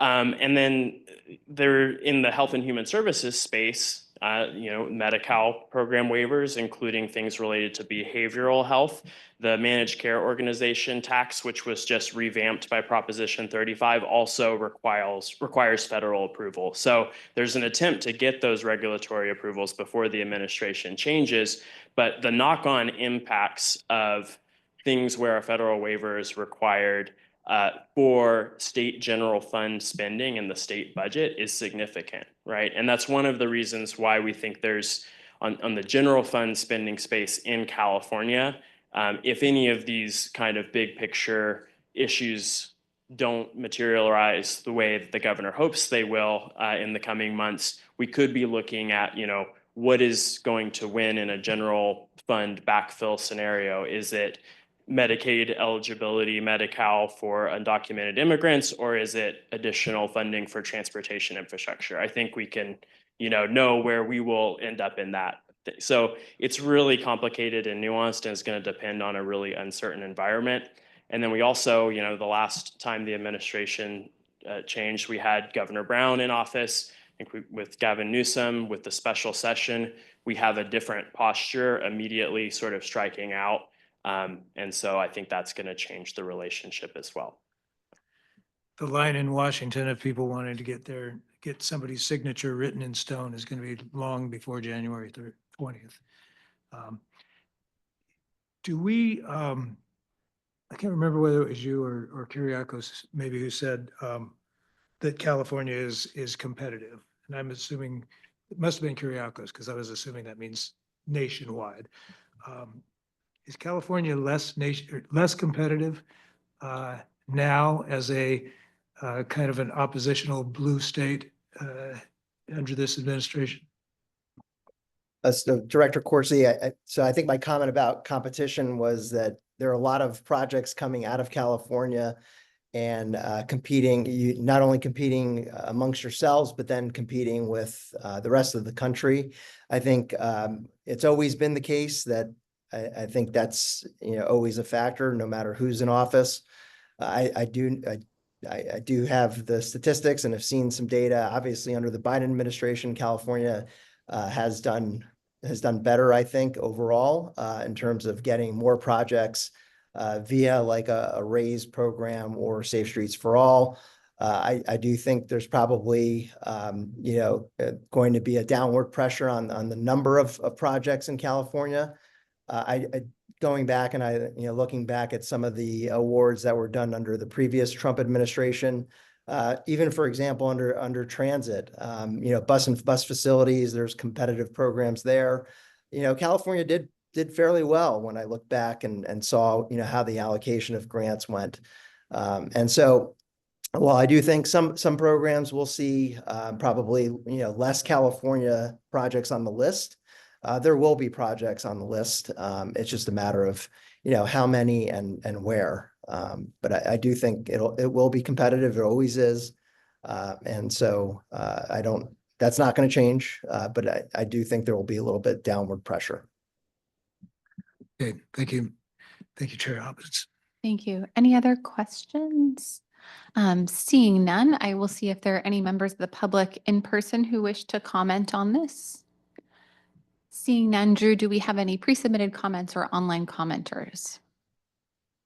I do not see any members of the public on Zoom wishing to speak on this item, Chair Hopkins. Thank you very much. I want to thank everyone for their excellent presentations and just also highlight my potential enthusiasm over a revisit of the Pacheco bill, because I think that's so critical. We were just talking earlier about the challenge with attendance, and I was actually corresponding during this meeting because we have a Coastal Municipal Advisory Council that was scheduled to meet at Fort Ross on Thursday night. And given that that is going to be in the midst of an atmospheric river, we are now canceling that meeting. So that is just less business being done, and we don't want to endanger folks by putting them out on the road. So appreciate all of the updates, and thank you so much for being here today. I appreciate that. I also want to acknowledge that we are running a little bit late. We still have 3 items to get through.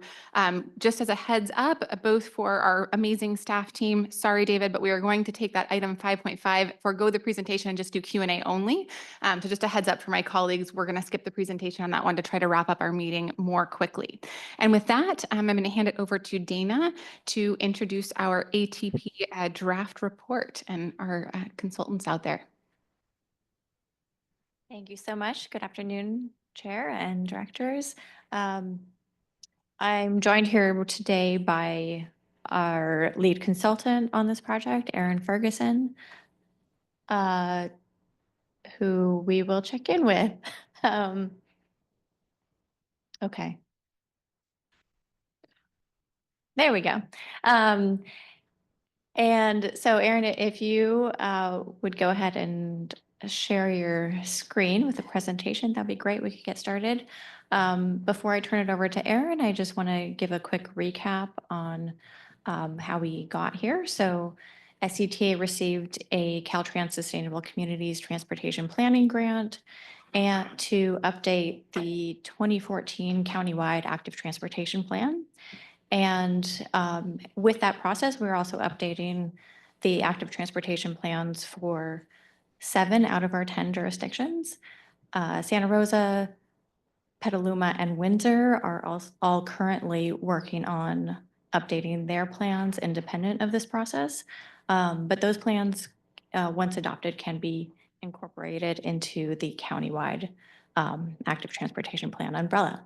So we started work with Fair and Peers on this in summer 2023, started with pulling in existing conditions, establishing the foundation. We did a technical analysis, which included a level of traffic stress analysis, and went out for public engagement to get input on needs and barriers to active transportation in fall 2023. Those 3 tasks kind of rolled into identifying proposed projects and programs. And we then went out to the community to get input on those projects and programs this last spring. We now have draft plans. Taking that input, we developed draft plans. They're all out for public review right now. I'll note that the City of Cotati's plan was actually on an accelerated schedule, so that plan was adopted in the spring. And with that, I will turn it over to Erin. Great. Thank you, Dana. Nice to be here this afternoon. I'll quickly go through a little bit more about the overall planning effort. So the countywide plan is organized into 2 volumes. The first volume is really the kind of countywide view from the SCTA perspective. And then the second volume is where the local active transportation plans live. And as Dana noted, those can be updated in the future as standalone active transportation plans for the local agencies. The overarching purpose of this plan update, and really a focus of a lot of the technical work that we did, was thinking about all ages and abilities and how to create an active transportation network that really expanded opportunities for a broader range of the population to walk, bike, or roll to meet their daily travel needs. A second kind of focus was regional connection, so being able to do this planning across jurisdictional boundaries and also think about regional connectivity, particularly in light of transit destinations or connecting communities across the county. And then the third is implementation, being able to provide resources to help support implementation at the local level. Dana gave, I think, a good overview of the schedule, but this is a work in progress from the last roughly 1.5 years. And so we're nearing the end here with the focus on finalizing most of the plans in December after public comment closes, and then we'll get adopted in early 2025. The vision that's characterized in the plan is shown on this slide and incorporates those purposes that I just noted. Really kind of, again, emphasizes cut that connectivity appealing, making walking, biking, and rolling safe and appealing to people of all ages and abilities, as well as improving safety, connectivity, and equity, and quality of life. Each of the plans include these 3 goals, and there are for the local active transportation, each of the local ATPs have policies organized to support these goals around connected and reliable, safe and well-maintained, and community-oriented and place-based. So these helped frame the policies. These goals also, characteristics of them also helped inform how we thought about prioritization criteria for the projects themselves. So stepping back, the plans highlight the existing active transportation network elements. And so this here, we're kind of summarizing across each of the local jurisdictions, the existing miles based of kind of existing types of facilities, multi-use paths, bike lanes, bike routes, separated bike lanes. And so many of the kind of majority of the types of facilities for biking tend to be bike lanes. And so this plan again really looks at opportunities to enhance what we would consider lower stress facilities, the types of facilities that would make walking and biking easier, more attractive, safer to a wider range of the population, as well as thinking about opportunities to connect that network to transit. We did quite a bit of engagement and outreach, and kind of Dana highlighted some of these, but we had both for local advisory bodies as well as countywide committees, milestone updates throughout the plan's development. We also held focus group discussions, really to target some portions of the population we don't tend to hear as much from through general engagement. So we had a youth focus group in January earlier this year, and a persons with disabilities focus group in March. Both of those discussions helped us understand the barriers those unique groups face and ways in which we could identify potential solutions.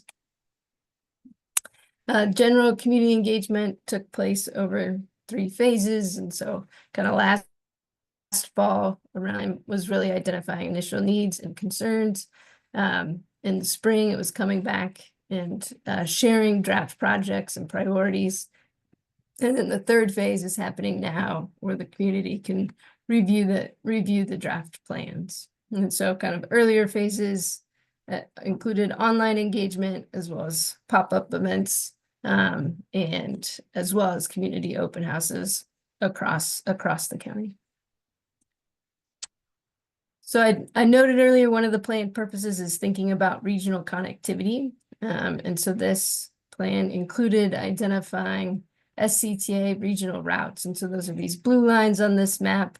It's really intended to take kind of what MTC started as like very general active transportation corridors and be a little more specific about for Sonoma County, where are the opportunities to kind of have this first generation of regional routes that could connect existing communities as well as communities to transit. And so that's the blue lines that are shown here and are incorporated into the project list, both for kind of unincorporated counties draft plan as well as each of the local agencies plans. Another theme that I mentioned is the all ages and abilities. And so part of this plan is including how the industry has evolved in thinking about selecting, particularly and thinking about building bike infrastructure. And so really changing kind of our thought process to think about, okay, based on vehicle volume on a street or based off of the motor vehicle speeds, what type of separation is really needed for people to be substantively safer using the facility, but also for it to be attractive and for people to want to use that facility. And so The plans incorporate new guidance, again, based off that motor vehicle speed and volume to think about what type of facility is most appropriate. And so the plans themselves that were included as part of this process, this gives a summary of the types of facilities included in each local jurisdiction's plan. So you can see more miles of separated bike lanes being planned, as well as multi-use paths and kind of other types of improvements there. From the implementation perspective, I mentioned there's a number of engineering resources. In the body of the plan, we've identified toolboxes for pedestrian improvements, for traffic calming improvements, as well as for bike facilities. And so this gives resources for staff to be thinking about for specific intersections or specific corridors, what are the treatments they can use to implement the planned projects on the maps and in the tables. There's also a technical appendix that touches on a number of kind of relevant topics right now in active transportation, micromobility, bikeway selection, thinking about quick build improvements, intersection design, and amenities specific to transit to help improve user experience. And so, for example, the micromobility appendix talks about state regulations, how they vary depending upon the device, some indicators that are helpful to understand when shared micromobility programs could be successful. And then how kind of micromobility, particularly things like e-scooter use, has the kind of use of that across the US, how that has compared across different cities. Bikeway selection and key design attributes provide some more information, particularly for some of these newer types of facilities where we're providing more separation, or providing a two-way bike facility on one side of the street in coordination with transit stops. So give some more examples and guidance on the considerations and how to do those types of projects. Similarly with quick build, the quick build information identifies some different types of materials that can be used depending upon kind of what type of improvement you're trying to implement with the materials, as well as other considerations for implementation.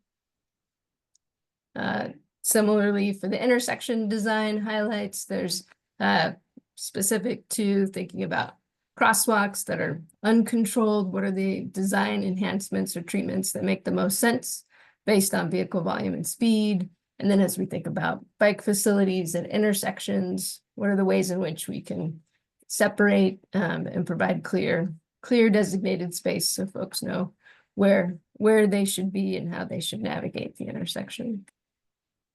And then again, the amenities for users really begins to integrate considerations for, particularly as we see more extreme weather with climate change, what are some of those amenities we should be sure we're providing for transit users at bus stops, and how do we go about kind of considering the coordination between who maintains maybe the street versus who provides the transit service, and some of those important decisions as you get into implementing improvements. The plan also talks about priorities in terms of existing programs and practices, new programs, and then considerations related to implementation. So kind of highlight those different prioritization criteria used, provide some planning level cost estimates, and then identify ways in which we can monitor progress towards implementation as well. So again, as Dana noted, we have all of the draft plans up and available for public comment, and are working towards kind of updating and finalizing those for adoption in early 2025. So we'll take questions. Thank you so much, Erin and Dana. I really appreciate it. Bring it back to the board for any questions. Checking in with my colleagues. Your presentation. Oh, here we go. Director Kelly. Just a quick one. I think with the components that are the tools for implementation that are probably more, I want to say like progressive strategies around integrating bike infrastructure that's maybe more, I think when I travel and I see the way that other cities in states are implementing their bike routes and infrastructure that's different than just creating bike lanes that are parallel to traffic lanes and kind of like going with the status quo as opposed to being more proactive around using data that protects cyclists and pedestrians that's, you know, rooted in how do we protect them from fatalities or accidents. I'm having a difficult challenge in as we are working through our active transportation plan update in Healdsburg and kind of as a small city with a small staff, how do we look to implement a more future looking progressive model for bicycle infrastructure? Our city is very, very small, yet we don't have a lot of protected, we don't have any protected bike lanes except for our smart pathway. And so as we're applying for funding for projects like Complete Streets projects or others, I'm really struggling to figure out, and I kind of am asking the question of you and my colleagues, how do we, in our roles, best try to capture this information and ensure that it is taking these plans or, you know, we update it every 10 years and then we-ish at best. And then we apply for funding for projects through SCTA or other elements like through the CTC's programs. But if we're only doing those projects, you know, once every 50 years, the idea that we're ever going to be able to implement truly remarkable infrastructure for bike and ped, it feels like it's out of reach. And so each time we adopt these plans, if we're not fully integrating the recommendations that experts are you know, putting forward, like how to create bike and ped infrastructure that promotes safety, I'm struggling to figure out how we as representatives of SCTA, as you know, one voice on our councils or as you know, a minority group of residents within 500,000 people that live here, how do we best take this idea and these disparate plans and say we have to prioritize a new way of building this infrastructure in order to reduce the fatalities that we unfortunately we're at the top of the chart in terms of, you know, our Vision Zero problem per capita than a lot of other counties in the Bay Area. So clearly we have a problem, but I don't know how we can take what these active transportation plans are kind of promoting as you could do this, or you could maintain the status quo, or you could paint, but that's not actually going to solve the problem, but it looks good. And so I welcome the feedback of how do we kind of call attention to the problems we're trying to solve, whether it's fatalities with bicycle and car collisions or reducing greenhouse gas emissions through, you know, having these active transportation programs that are implemented to get people out of their cars, as opposed to just being one of, say, 50 plans that our cities have that are just kind of like, we check the box, let's move on to the next planning effort. And that right now seems to be where we're at as a city. And I want us to be more proactive in actually implementing the solutions or not wasting the money that could go to other projects that are going to be more proactive in those solutions. And I'm struggling to figure out how to bring it to that place. Erin, I could start and then you could add some more to it. I think, you know, there's probably some ways that, and some things that are incorporated in the draft policies and the draft plan, where that can be part of the process. The city can look at things, in addition to large grant, competitive funding sources, could look at incorporating a review of the plan in the CIP process, as well as whenever there's any paving projects going on, ensuring that the plan is reviewed and looking for opportunities. If it's just, you know, adding some paint or adjusting the widths of the lanes, that could be done during a repaving process. I would also like say that quick build projects could be an opportunity to get things done more quickly. And that maybe somewhat of a demonstration until more funding is identified for the permanent improvements. Erin, you have more to add to that? I would add land use review, so land use projects. So as new development happens, often there are opportunities to incorporate the planned active transportation improvements on frontages, and then, other kind of public works projects, if they're replacing a water main, or sometimes we underground utilities, like anytime we're touching or doing work in the right of way, to the extent that in your roles, you can think to look at the active transportation plan and ask the questions around, could this be an opportunity to also do XYZ that's in this plan? I think those are in addition to kind of the independent efforts to pursue grant funding or things like that. Thank you so much for that. Any follow-ups, Director Kelly? All right. Any other questions? I have a couple quick questions. First of all, I want to say thank you for highlighting shade and tree coverage, because I feel like that's not discussed enough. And, active transportation is really intimately linked to transit, because you can't actively transport everywhere. I mean, I could bike home. It would take me an hour, and don't really have that kind of time. So it's much better to sort of be able to bike to a bus stop and then go from there. One question that I have is, what is needed legislatively? Is there anything needed legislatively to try to streamline the implementation of these projects? And I had sort of a couple of examples, which is that my understanding is, for instance, like state parks has CEQA exemption for trails on their parks. County parks don't. So we have to go through a whole expensive CEQA process to install trails, some of which actually were kind of already informally in existence before the property was acquired. And I've also received a lot of pushback when we're looking at our pavement preservation program in the county to adding bike lanes, because if we were to expand that pavement by even 1 or 2 feet, that triggers CEQA. And so, my question is, are there any sort of legislative acts? We actually got this in our county's legislative platform to consider this. And Assemblymember Connolly has expressed interest in potentially carrying something that would support the implementation of more active transportation projects, especially bikes. And so I'm just wondering, like, if you have kind of a wish list of what would make life easier and more streamlined to actually, getting this vision across the finish line. David, do you want me to go, or I can't Yeah, that'd be see you great. on the screen? Okay. All these easy questions, you guys. I'm just kidding. Yeah, I think certainly I will say most active transportation projects are exempt via CEQA. So I think that is a helpful streamlining that already exists for many transportation and active transportation and transit projects as well.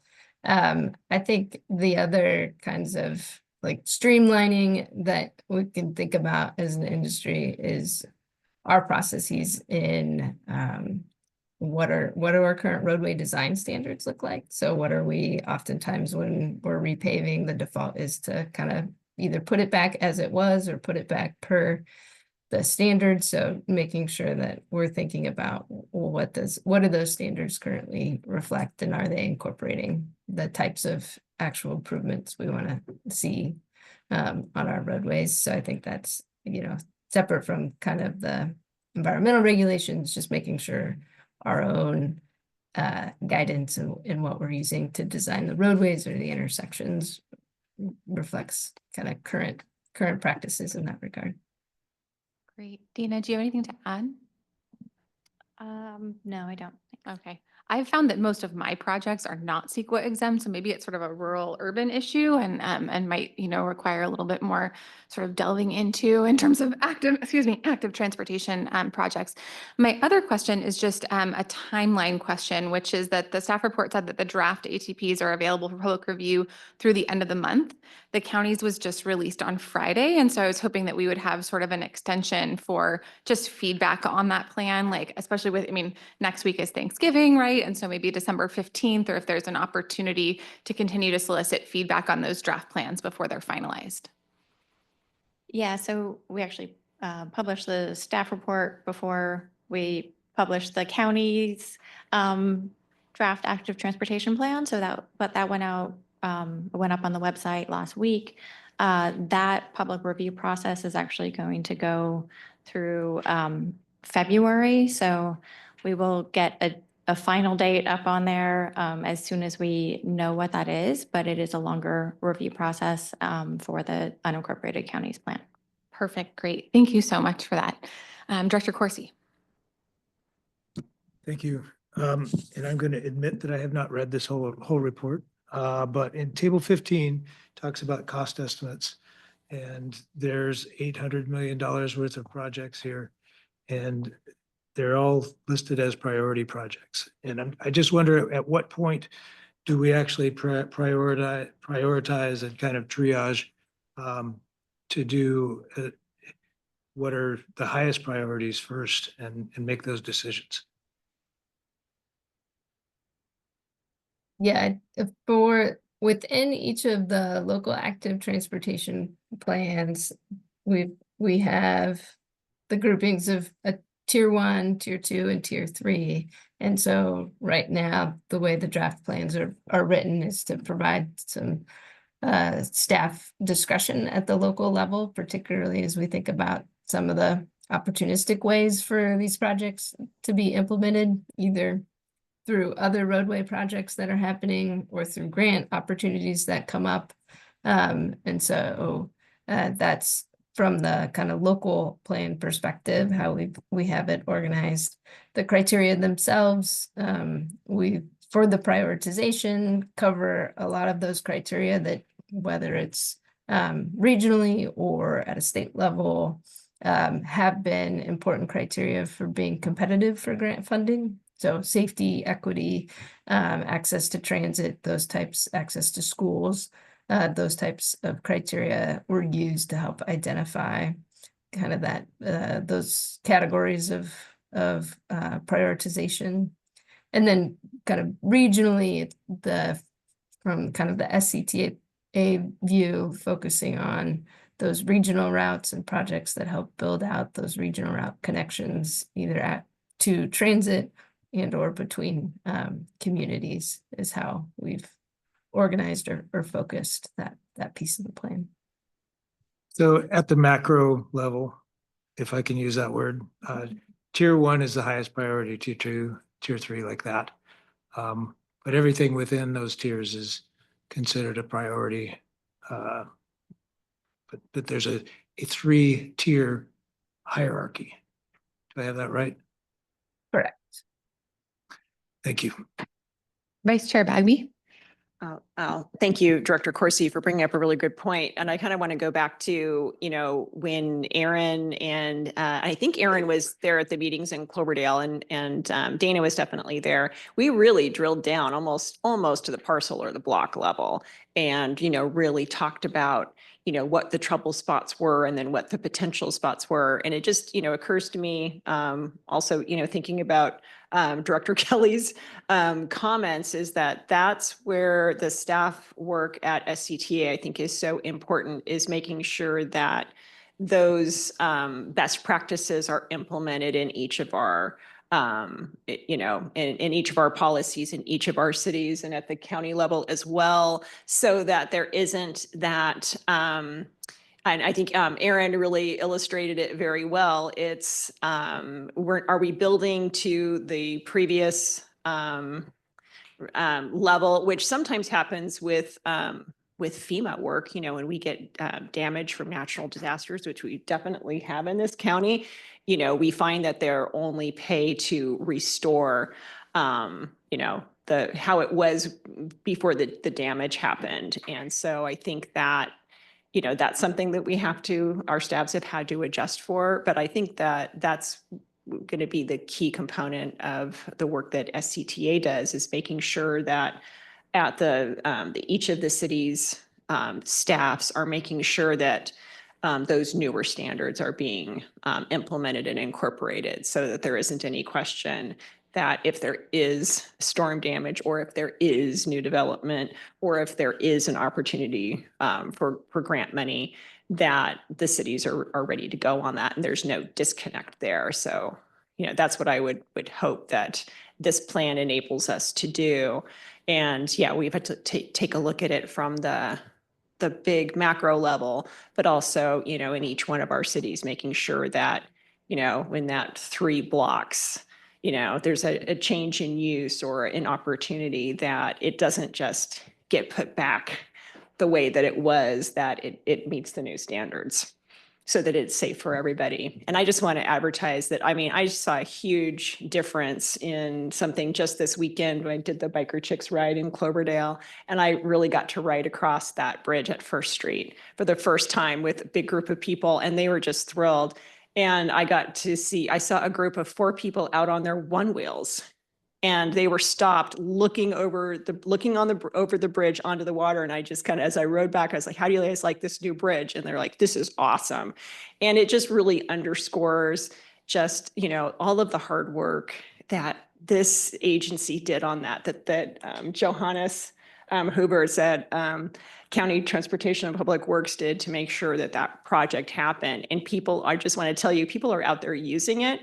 And they wouldn't be if that facility wasn't there. And I think Erin mentioned that kind of in her presentation as well, is not just, what this plan is trying to do is not just, make it safer, but making an opportunity for people to use a facility that I did not know what a one wheel was 5 years ago. And here 4 people were out on a beautiful, Saturday in Cloverdale, one-wheeling around town and being able to use this brand new facility. We can't even imagine how people will use some of this things that we're working on. So I appreciate the macro level that we're talking about in that. And I looked it up too, Chris, page 73, it's really daunting. But I know that some of the priorities for Cloverdale came from that really micro-focused, almost block by block drill down and work that went into this. And so, yeah, my hope is that going forward, the staff is armed with this information and we're able to, implement the, better standards so that we can continue to, as we work over the decades. Is that how long you've been working at it, Chris? I think it's getting pretty long, but as we work over decades, we're set up to implement these standards. Thank you so much for that. Any other comments or questions from my colleagues? Seeing none, I will ask if there are any members of the public in person who wish to speak on this item. Seeing none, anyone online or with pre-submitted comments? I did not receive pre-submitted comments on this item, and I currently do not see any members of the public wishing to speak either. Perfect. So with that, that is just a report, and we can move on to our presentation on MASCOTS, which I believe that Dana will also be introducing. And then also thank you so much, Kathleen, for your patience, and thanks for making the drive up here. I appreciate it. Thank you so much. So as you know, SCTA staff has been involved in the Marin Sonoma sorry, I am blanking on the, yes. Kathleen's going to tell us the whole name. MASCOTS, we'll just go there. The MASCOTS study. And that's been in coordination with all of the transit operators that serve both Marin and Sonoma counties, as well as the Transportation Authority of Marin and Metropolitan Transportation Commission. Kathleen Sullivan is the project manager on the study. She's with Marin Transit, and I will turn it over to her. I have to ask if I'm going to get it right. Marin Sonoma Coordinated Transit Study? Service. Service. I was so close. Yeah. That last S got me. Yeah. So glad to be here today. Thanks for having me. I'm very pleased to be presenting this effort. We've been having meetings on it for many months now, and excited to be bringing some existing conditions and sort of give you a formal overview of what the effort is. So as Dana mentioned, it's a 2-county effort, including 6 transit agencies and 3 funding agencies. Next slide. So I'll give you an overview of the effort and some key findings from existing conditions, and then schedule kind of where we're going from here, where we've been and where we're going from here. Next slide. So why MASCOTS? Why did we initiate this effort? There's 2 main kind of impetus for this project. First, the operators in Marin and Sonoma have not done a comprehensive reconsideration of service in the 101 corridor since SMART came into service, since the implementation of SMART. And SMART really has changed mobility, as I'll show in a few slides. It came into service just before the pandemic, and then we all kind of went into pandemic transit service, which has yielded big changes. So that's the other impetus, is that there have been big changes to travel patterns, as well as some agencies have actually substantially changed their services to respond to some of those, and some haven't. So it's still in the midst of adapting to a post-COVID travel environment. So this is really an opportune moment to conduct a really comprehensive structural analysis of transit along the 101 corridor. So that's what we're undertaking with this. Next slide. I have to get used to it being down here. I want to. The purpose of the effort is to improve the service efficiency, effectiveness, and legibility along the Highway 101 corridor. So that legibility piece is really to make the services as easy to understand for our current riders and potential future riders. Right now, there's some duplication of services, and there's also just a lot of services. We actually are lucky to have an abundance of options in Marin and Sonoma, especially for the population and the land use density of our two counties. We actually have a lot of transit options: regional bus, regional rail, ferry, commuter, and all-day bus services. So the goal of this is to look at that abundance and really try and be more strategic in how we target those resources. We're looking at this sort of at least as a first step, as if we were one agency and we're kind of starting from scratch. What would be the right service structure for the corridor? A few things, kind of key questions that we're looking at through analysis and discussions within the agencies. First, what are the key travel markets that exist? Not just transit markets, but travel markets overall, and how is transit competing or not competing for those markets today? How well are our current services meeting the needs, particularly for different constituencies, including the most vulnerable in our communities, sort of our equity priority communities, low-income communities? And ultimately, we will be making recommendations about what the future of transit service could look like in the corridor. And the goal is to come up with recommendations between all of these different modes. And one reason that we are calling it a service plan rather than a study, the definition of that S, which no one can ever get the acronym right, but the definition of that S is kind of important. The desire is to actually have a service plan. This is not intended to be just a study, but really to come up with some really concrete recommendations that could be integrated into upcoming service changes at all the agencies. Next slide. So in terms of the approach, we are really focused on regional service. So along the 101 corridor spine, we're not intending to get into local transit planning activities, nor repeat past work. So as you know, SCTA has engaged in a pretty robust local transit integration effort between the three operators that are just within Sonoma County. We're trying to build on that work. We're actually luckily using the same consultants, so they can take a lot of that work and not repeat what we've done in the past, but really build to incorporate some of the regional operators, in particularly SMART and Golden Gate Transit. This is, again, intended to be, at least initially, an operator-neutral planning exercise. We will obviously have to get into implementation details of who actually runs the buses, but for right now, we're sort of at the operator-neutral planning step. And then really grounding in the new normal for travel behavior and travel patterns. So the outcome will be a sort of a strategic operations plan for the Marin and Sonoma area. Next slide. So here's the process we've been following. Since the summer, we've been really looking at existing conditions, again, both travel data and also ridership data. You'll be seeing some of the highlights of that today. And then we have started to begin to develop some solutions to address the opportunities we identify in that existing conditions. So we have started that work. It's kind of underway, and we anticipate having some recommendations to share with boards and the public in early 2025. As we want to do some sort of implementation and operational consideration. We don't want to come to you or the public with something that's unimplementable. So as we wrap up the alternatives and sort of do some of our due diligence on feasibility, then we'll be ready to come to you in early 2025. And again, do some public outreach to vet some of these ideas with the actual riders who will be using them. Next slide. So for the second half of this presentation, I'm going to talk about some of those existing conditions findings. First, we did have the good fortune to utilize some regional data from MTC to look at travel patterns overall. So this is one of those big data sets that, you know, draws from cell phone data and GPS and all of that to see where are people actually going. And these are sort of three of the big high-level findings. First, about 2/3 of all trips from Marin and Sonoma that are going to San Francisco are originating south of San Rafael. That's intuitive geographically. Those are the folks who are closest to the city. You know, people do at least intend or try to minimize their commute times and travel times. Second, more than 3/4 of trips between Sonoma and Marin originate or have a destination within the SMART travel shed. So that's sort of heartening in terms of being able to build ridership on SMART. And finally, we did look at within San Francisco, where are people going?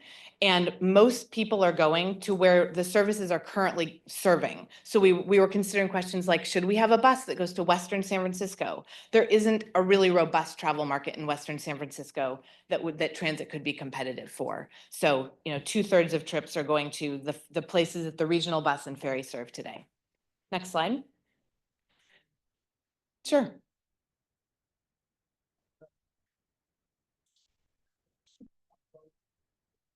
These are trips that driving, walking, biking, and basically people traveling who are using some sort of electronic device. And these big data sets, they actually do some extrapolation to make sure they're capturing all the populations. So these are pretty representative of how people are actually traveling. So beyond just transit. Yeah.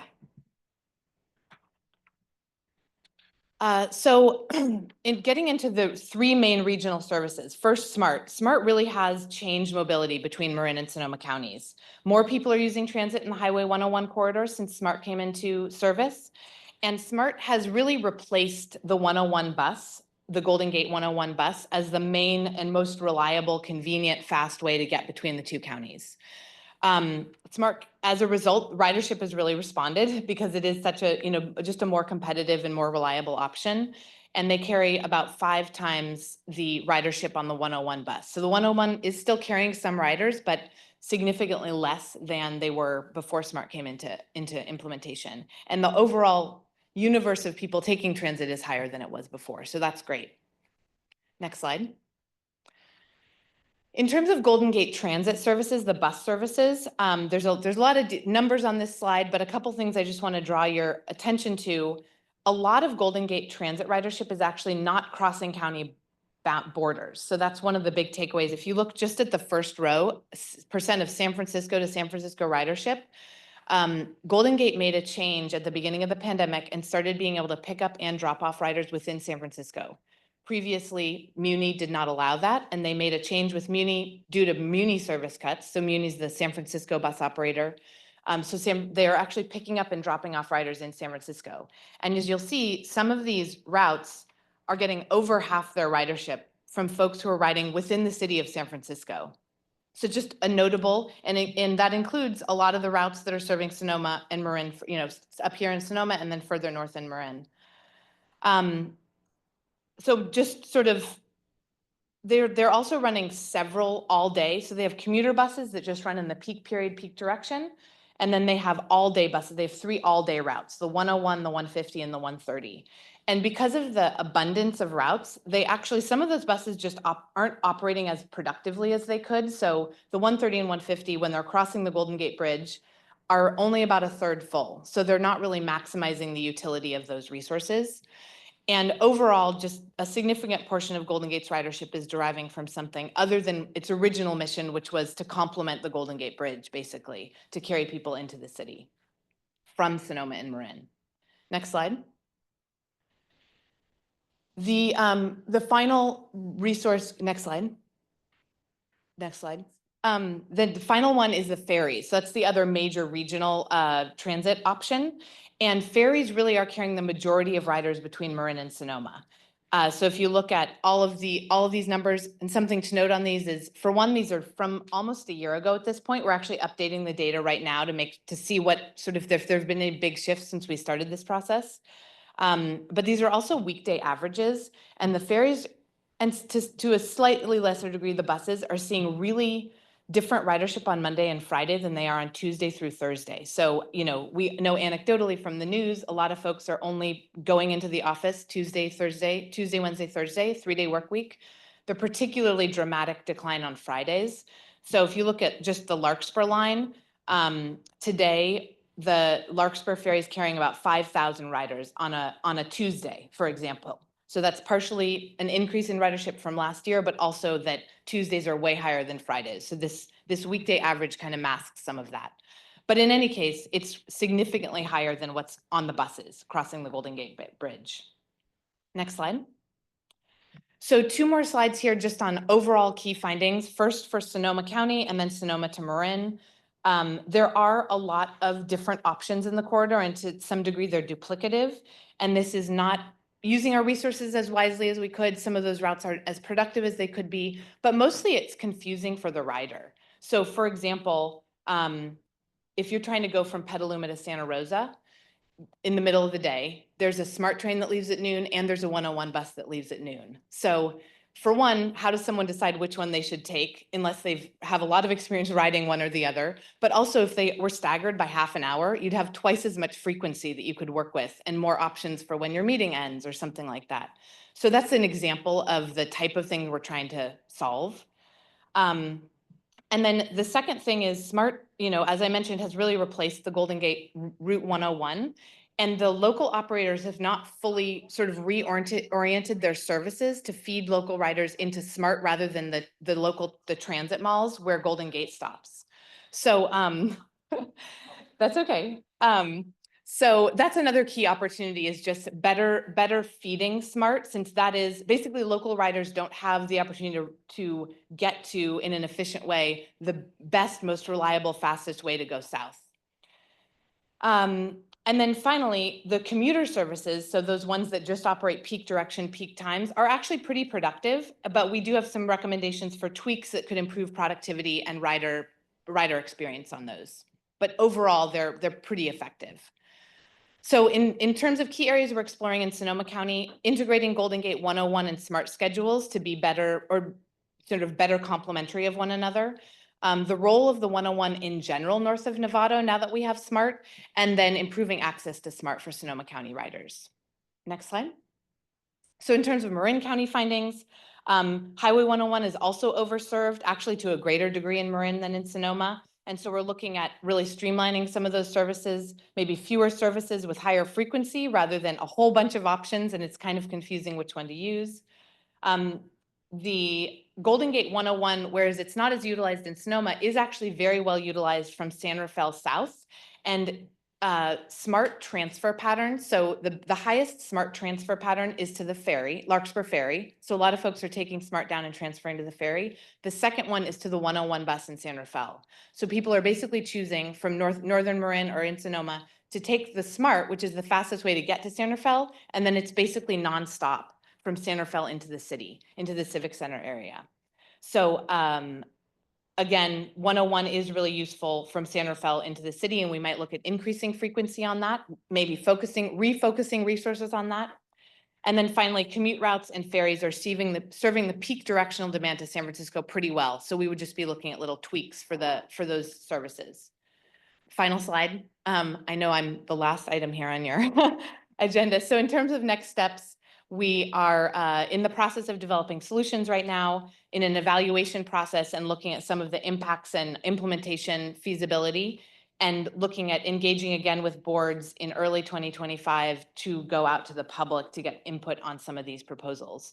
We are looking at implementation potentially as early as August 2024, but more likely January 2025 for the first time. I'm sorry, August 2025, January 2026 for when we could actually get to implementation on some of the recommendations. And with that, I'm all done. Thank you so much. And with that, I'll bring it back to the board. Director Kelly. Thank you for this super helpful and fascinating information. I was wondering if, as a follow-up item, doesn't have to be now, if we could get more information about the ferry and the ridership origination, if it's at all available. Obviously, I know the ferry goes from Marin to the city, but if we know if those riders are originating from Sonoma County and from where, and if we can figure out how they're getting to the ferry, just to get a better understanding, since I know the cost of the ferry is a high cost, but if it's benefiting our residents, it'd be helpful to get more info. Yeah, Thank you. absolutely. Great. Other questions or comments? Vice Chair Bagby? I just really appreciate figuring out that, yeah, there's that noon train and then a noon bus. And so, you know, when I worked in the financial district, if I knew that if I was going to miss the ferry going home to Sausalito, I knew that there was a 70 or 80 that I'm like, oh, if I'm not going to make it to the ferry building, I know how to make it to that. So I can't imagine how frustrating that is for people who are like, why is this at the same time? You know, you stagger it by 30 minutes and it's like, oh, I'm not going to make that train, but I am going to make that bus. And it's just making it usable for people so that they can actually depend on it when oh my God, a meeting goes long. We've never had that happen or anything. So I just really appreciate this and I can't wait to see it implemented. I think it's just really going to be exciting times. So thanks for all your continued work on this. Thank you so much for that. Director Lowe. Just curious if you've tracked anyone from the East and West County areas of Sonoma into the 101 corridor transit. As someone who, you know, represents the city of Sonoma, we used to have a bus that went to the city, many buses that went to the city from Sonoma. And now I'm seeing a lot more of people like hiring private cars and which is how I have to tell you, I got to the airport to SFO the last week.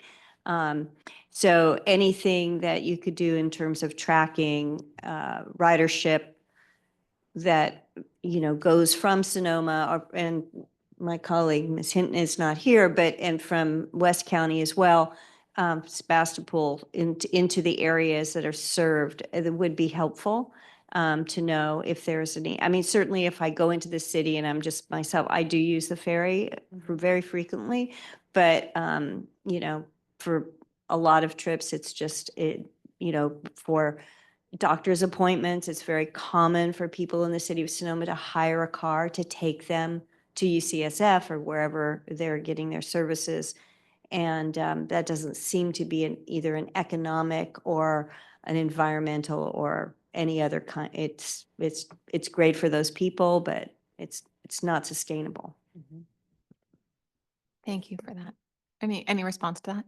Oh, just that we can look at the data specifically for that. And yeah, I'll note it for follow-up.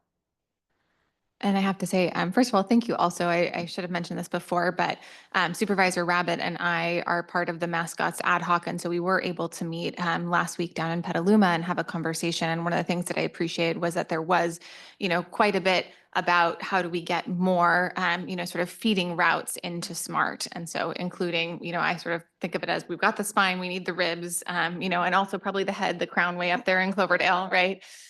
So appreciated that. Any other questions or comments from my colleagues? Seeing none, I will ask if there are any members of the public who wish to comment in person. Seeing none, anyone online or pre-submitted comments? I did not receive any pre-submitted comments on this item, nor do I see any members of the public wishing to speak online. Great. Thank you so much, Dana and Kathleen. Really appreciate that. And with that, we are going to go ahead and not do a presentation on item 5.5. So sorry to disappoint David, but we will take any questions or comments on that item. And I do just want to say thank you so much for having this item. I remember when I first joined this board, I was so confused as to when the deadlines were and what the funding sources were. And I feel like we have really made a concerted effort to make that transparent so that all directors and members of the public understand when funding will be available, you know, what potential projects might be, et cetera. So I really appreciate the thoroughness of the report and all the work that goes into it. Any questions from my colleagues? Gratitude, just lots of gratitude. Thank you so much for that. And with that, any questions or comments from members of the public in person? Seeing none, anyone online or pre-submitted? No hands are raised on this item, Chair. Great. And with that, we're going to go ahead and do a rapid fire reports and announcements. And so I will hand it over to James for the executive committee report. So at our executive committee, we talked about our next board meeting in December, where we're going to board receive updates on State Route 37, as well as the US 101 carpooling hours between Marin and Sonoma, because those lanes are expected to open next summer.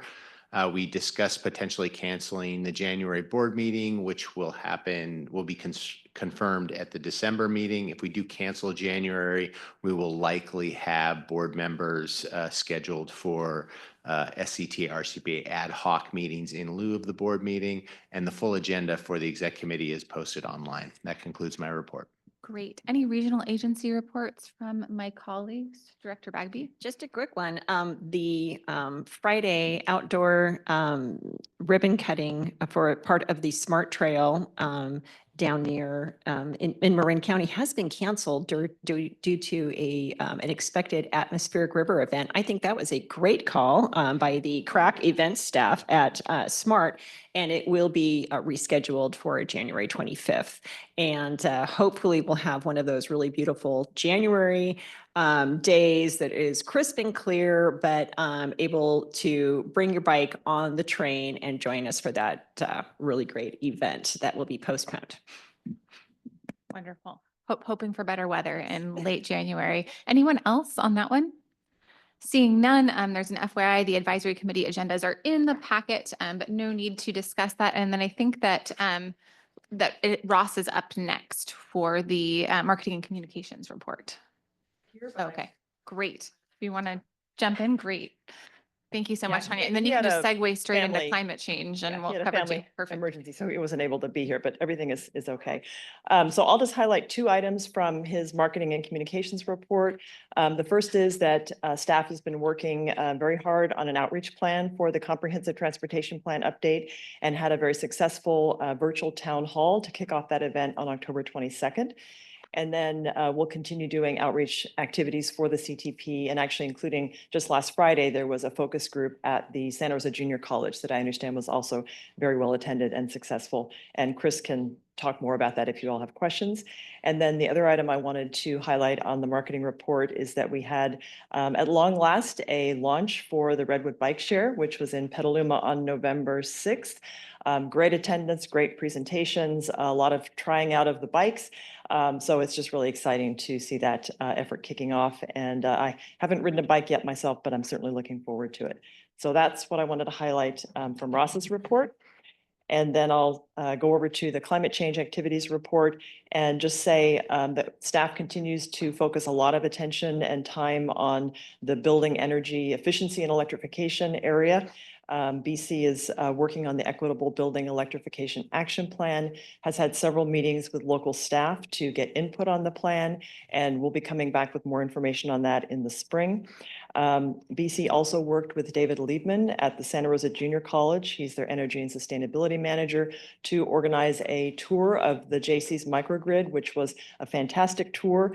And it also pointed out, we had great attendance from local staff, pointed out a real opportunity to leverage efforts across the county. David is very interested in seeing more microgrids implemented in the county and offered his advice and expertise to support jurisdictions. So I think we have the kind of seed of a new partnership that we can foster with RCPA's leadership. So that was exciting. Bayren recently announced the new redesigned single-family program, which is called EASE. It stands for Efficiency and Sustainable Energy Home. This program will be launching in a pilot form in early 2025, and we will be bringing back a full update and overview of that program for you at that time, but really exciting to see that moving forward. Anna, in her liaison role, has really been focusing on matching up Bayren's programs with your staff's needs around climate action. And so we're really excited to further integrate those Bayren programs to really support your climate action. A lot of good work happening there. And lastly, for Water Upgrade Save, just wanted to mention that Chris Cohn, our program manager, has been working very diligently on adding an outdoor offer to the Water Upgrade Save portfolio. And this is really due to feedback that she's received from the utilities that we've been presenting the program to.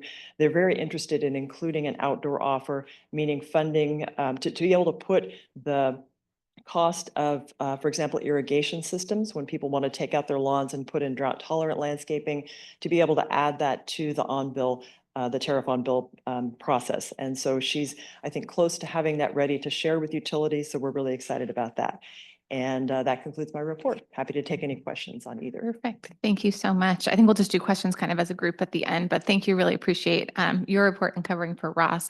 Chris, I think, is up next for planning activities. Yes, thank you, Chair and Directors. I'll just cover 3 things very quickly that are more timely.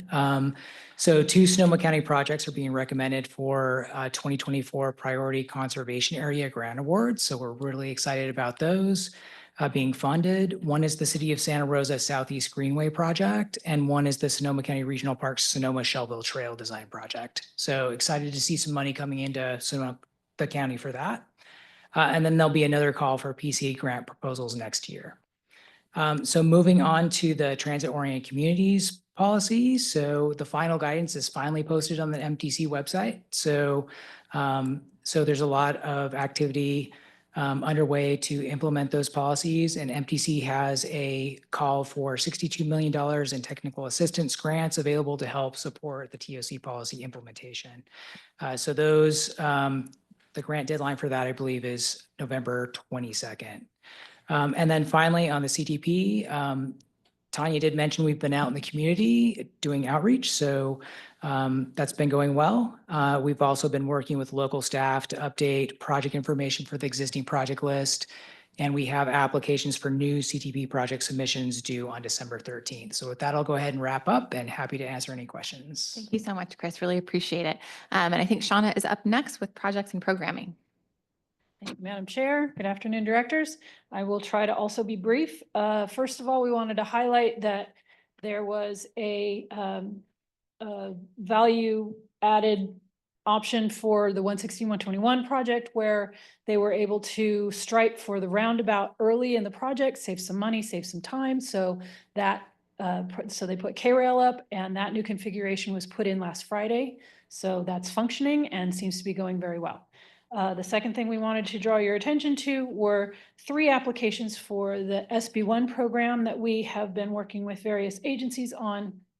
So SMART is submitting for the Healdsburg extension. There will be a submission for State Route 37 for by MTC, and then the Windsor Downtown 101 undercrossing is also submitting, and that will be for the local partnership program competitive funding. And there's millions of dollars at stake on that, so keep your fingers crossed. And then thirdly, I did want to highlight, and it was mentioned earlier during the Politico presentation, but our team particularly want to give a shout out to Margot Ocañas and all of her team's efforts were awarded a Safe Streets for All grant for 2024. That was for $4.58 million.